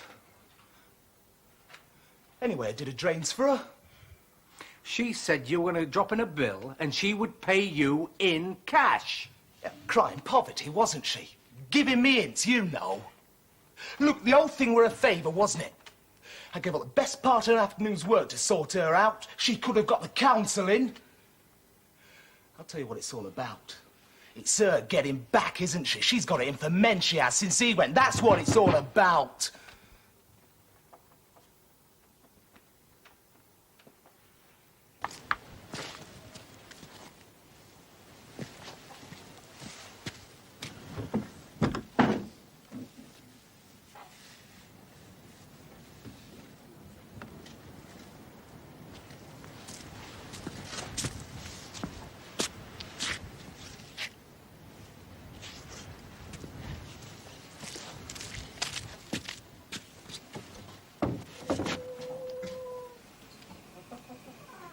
In order to pick up the infant to see what sex it is. It's their way of getting to know and place the newcomer amongst them. Below, the male juveniles are already at play. As they grow up, they wrestle among themselves and establish their order of rank in the hierarchy.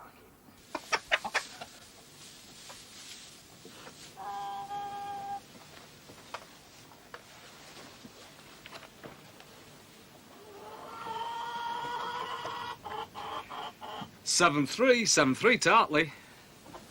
Hartley, yes, Martin? Just reporting in, Sarge. All quiet, is it? There ain't no one but us chickens here, Sarge. Right, don't waste your batteries then. I think they're all free range, Sarge. Hartley out. We could hardly keep him, could we? I mean, he's a nice enough lad. Lives with his mother, no previous record. With respect, sir, it's not a crime where previous records count for much, is it? Jean, now look at the facts. 1.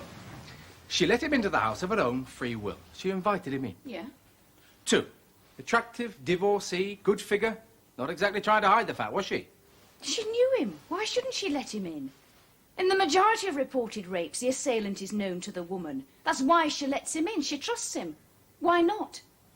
So you think there's a case, do you? I'm just not as sure as you that there isn't. I don't know. I got a letter this morning asking me out. Blind date. Now, suppose I'd gone on that date. I'd have been asking for trouble, wouldn't I? But supposing someone I knew, not well, but knew, car mechanic, for example, supposing he comes to my house to look at my car, and it's cold, so I ask him in for a cup of tea. Would I be asking for it then? It could just as easily happen to me. Jean, stick to the facts. Divorcee, good looker, reputation for being mean with money, not too popular with the neighbours. I mean, the woman next door said she thought Mrs. Mitchell was too mean to get a proper firm in to do her drains.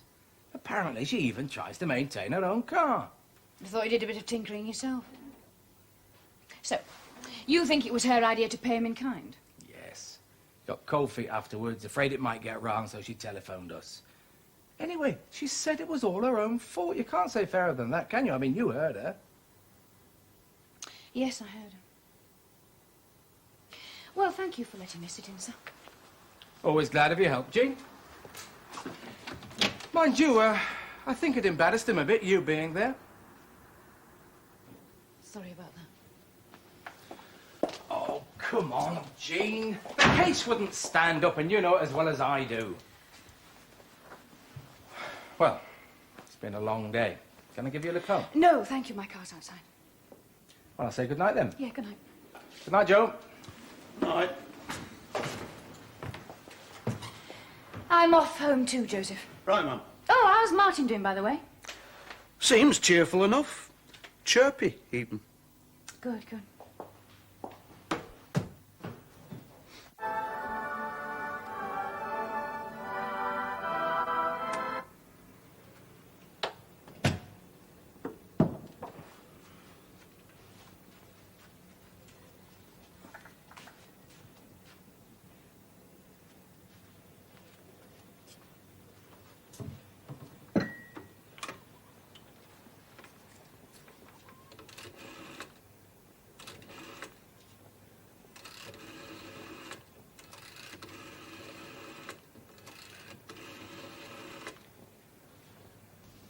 Hartley to 7373. Hartley to 7373. Come on, Elshaw, wake up. Yes, Sarge. 7373 here. What's going on? Going on, Sarge? Mrs. Preble says all hell's broke loose. Where? There. Her gang of youths. Banging bin lids, revving motorbikes, screaming, throwing stones at her windows. Are you sure, Sarge? Mrs. Preble just this minute phoned in. She sounded pretty near hysterical.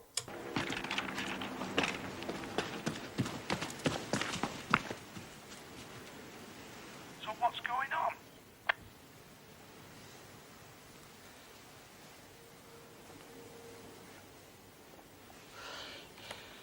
Beats me, Sarge.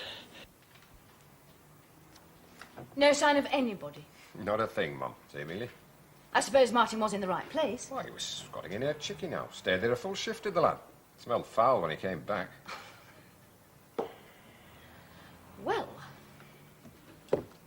I'd better get up there, see what Mrs. Preble has to say for herself.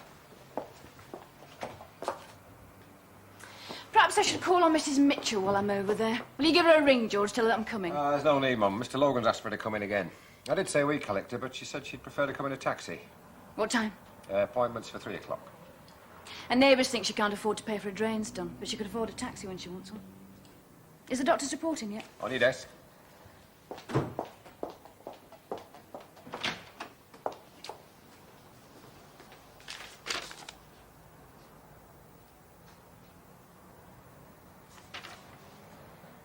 There must be some sort of misunderstanding. No misunderstanding. They were doing all sorts. Clashing bin lids. The language you wouldn't believe. That's right. It's been a long time since you've decorated in here, hasn't it, Mrs. Preble? Doesn't seem worth it. Oh? I don't intend to stay here forever. You thinking of moving, are you? I've got a sister in Birmingham. Oh, very nice. You thinking of moving in with her? Well, that should sort out your problems nicely, shouldn't it? Yes. Not that I've decided. It's not definite. Still, you'd be living with someone then, wouldn't you? And that would be a good thing. Woman like you, arthritis, and after all you've been through, you're bound to feel a bit nervy. I think you'd be much better off living with your sister. I am trying to get on the council list. Yes, for a bungalow. I know. I checked. Oh. Of course, they're very nice. No stairs, handy for the shop, central heating, no more carrying coals, eh? No. But you would be on your own there. There's no warden, you know. Of course, there are people close by, but after dark, when the pubs have closed, you never know what might happen. You can scream blue murder when it's dark and nobody will come to help you. But you'd come, wouldn't you, if anything did happen? Oh, yes, we'd come. But we might be a bit late. There's such a thing as crying wolf, you know, Mrs. Preble. Oh, dear. Oh, dear, I never thought. Was there ever any trouble with these hoodlums of yours, Mrs. Preble? There was once, when Jack... But that were a long time ago. It went out. It's a very serious matter. Wasting police time. You could be prosecuted. Oh, dear. Oh, dear. It'd get in the papers. Well, what was I supposed to do? You can see what it's like, damn miserable place. I thought if they knew I was being terrorised, I thought they'd have to rehouse me. It won't do, love, manipulating the system for your own ends. Why not? System's not fair, is it? Life's not fair. My mother used to say to me, if you want out, lass, it's no use asking, because you'll not get it, and she were right. You've got to box clever. Not quite clever enough, eh? You'll not tell the papers, will you? That'll be terrible. You don't know. I've lived here nigh on 40 years, but I couldn't live with that. I'd have to move. Well, you could always go and live with your sister in Birmingham. How can I help you? I'm sorry. I thought I'd been asked in for more questioning. Ah. No, not as far as I'm aware. What I think we really need to know, Mrs. Mitchell, is whether on due reflection you insist on going ahead with the complaint. What? That I insist on? Yes. Oh, my God. I don't think I can insist on anything anymore. There was no need to get a taxi, no. We would have sent a car. What, more police cars? My neighbours had enough of a field day yesterday. You don't think I should, do you? Carry on with it, I mean. Well, frankly, we don't think there is much of a case. There's not much chance of a conviction. But what about the doctor's report? It states you've suffered trauma. I can hardly walk. And I feel sick all the time. And I feel used and filthy and as if I didn't own my own body anymore. And it wouldn't have happened if what? If my husband, so-called, hadn't gone. Well, must be my fault somehow. Must be, mustn't it? What have I done wrong to deserve it? It must be my fault. I mean, some people just attract disaster, don't they? Well, I'm one of them. I mean, it's been one thing I've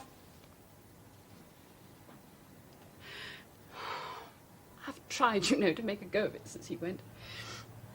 I'm sure you have. Look, is it my fault? You said so yesterday. Yes. Well, maybe I encouraged him in some way and said something that I don't know. And I know everybody thinks I did, and so I must have done. Even you, I've seen it written all over your face. Well, it maybe could look that way. Mrs. Mitchell, you must understand that for your sake as well as Mr. Ashton's, we have to establish he has a case to answer. And you don't think he has? Let's go over the facts. You asked him in of your own accord. Look, I knew him. Yes. You offered him hospitality. He expected it. Right. But he says you gave him the impression that you wanted him to stay. I was trying to get rid of him. Then why did you give him a drink? Look, I had to offer him a cup of tea, right? That was only polite after he'd put off another job in order to do mine. And then it was him who said that he didn't like the kind of tea I've got. I used China tea. And then he said, had I got a beer? Well, I was a bit taken aback, but I couldn't refuse, could I? You didn't have to have one with him? Well, he said that he didn't want to drink on his own, and then, well, I'd been so strung up. You needed loosening up? What? That's the phrase Mr. Ashton says you used. I suppose I might have done. I mean, it had been quite a day, and the kitchen had been in danger of flooding. I thought a beer might help. Did you, at any point, actually ask him to go? Yes. I said I'd got to get on with my work. I made a joke of it, you know, so he wouldn't feel he was being pushed out. What did you say? Oh, I can't remember. Oh, yes, something about keeping the shekels rolling in. You told him you were short of cash? No. No, look, I mean, well, times have been difficult, you know, getting work. I'm freelance. I have to be careful. Oh, maybe I said something about that. I don't know. But I mean, it's become a sort of habit, I suppose, thinking about getting by and budgeting, because it's not easy. Are you sure that you weren't trying to get out of paying Mr. Ashton's bill? No, I couldn't cope with being in debt. So now you are telling me that it wasn't your fault? Well, no, I don't think it was, no. I mean, as soon as I knew what he was after, I told him straight, and that was when the trouble started, because he got angry. It hurt his pride, I suppose. Mr. Ashton says you hate men, is that true? Well, I'm not too keen. Can you blame me? He says that's why you've got it in for him. I haven't got it in for him.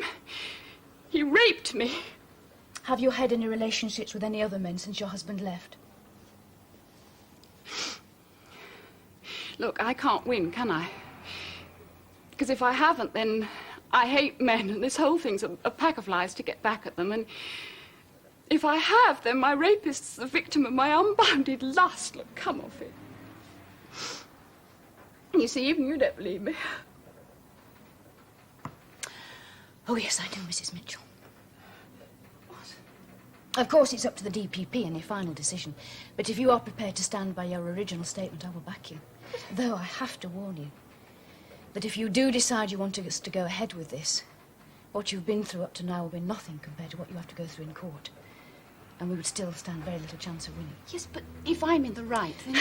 I won't pull any punches, love. It wouldn't be fair if I did. If you were ill, very old, a child, or a virgin, the court might be more sympathetic, more likely to believe you. They take some convincing when the aggrieved is an attractive divorcee. Then again, if your assailant had been caught breaking into your home and in the act of stealing your property, you'd stand a good chance. You see, whilst we in the force put life and limb before property, the law doesn't always take the same view. Now, if you had been scarred for life, physically scarred, that is, that would support your story. So, it is my fault. It's my fault because I'm on my own and I'm young and attractive. It's my fault because I'm a woman. You can fight it. Oh, what's the point? I don't stand a chance, do I? I mean, the system's loaded against me. Mrs. Mitchell, if women like you won't fight, what chance do the rest have? Well, that's their problem. I've got problems of my own. Look, I'm sorry. I didn't mean that to sound so... It's just I'm too tired. Look, I've always tried to be straightforward and say what I mean, and I told him no. Why didn't he believe me?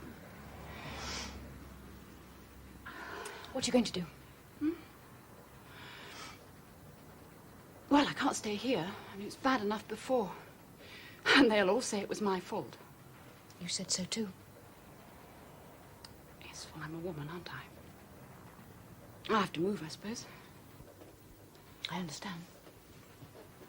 Where will you go? Back to London. Where else?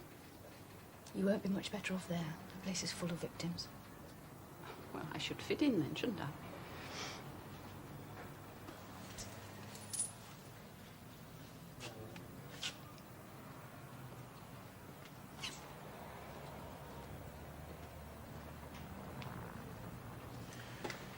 There's no point in feeling badly about it. Is there not? You're a copper. I don't see that as an excuse. Come on, Jean, you know better than to start identifying with the punters. She was raped. Was she? Yes, she was. And we did nothing for her. Maybe we saved her a lot of grief. You are joking. A lot more grief. We always say that, don't we? I mean, everyone always says that. Why, I wonder? Ours not to question why.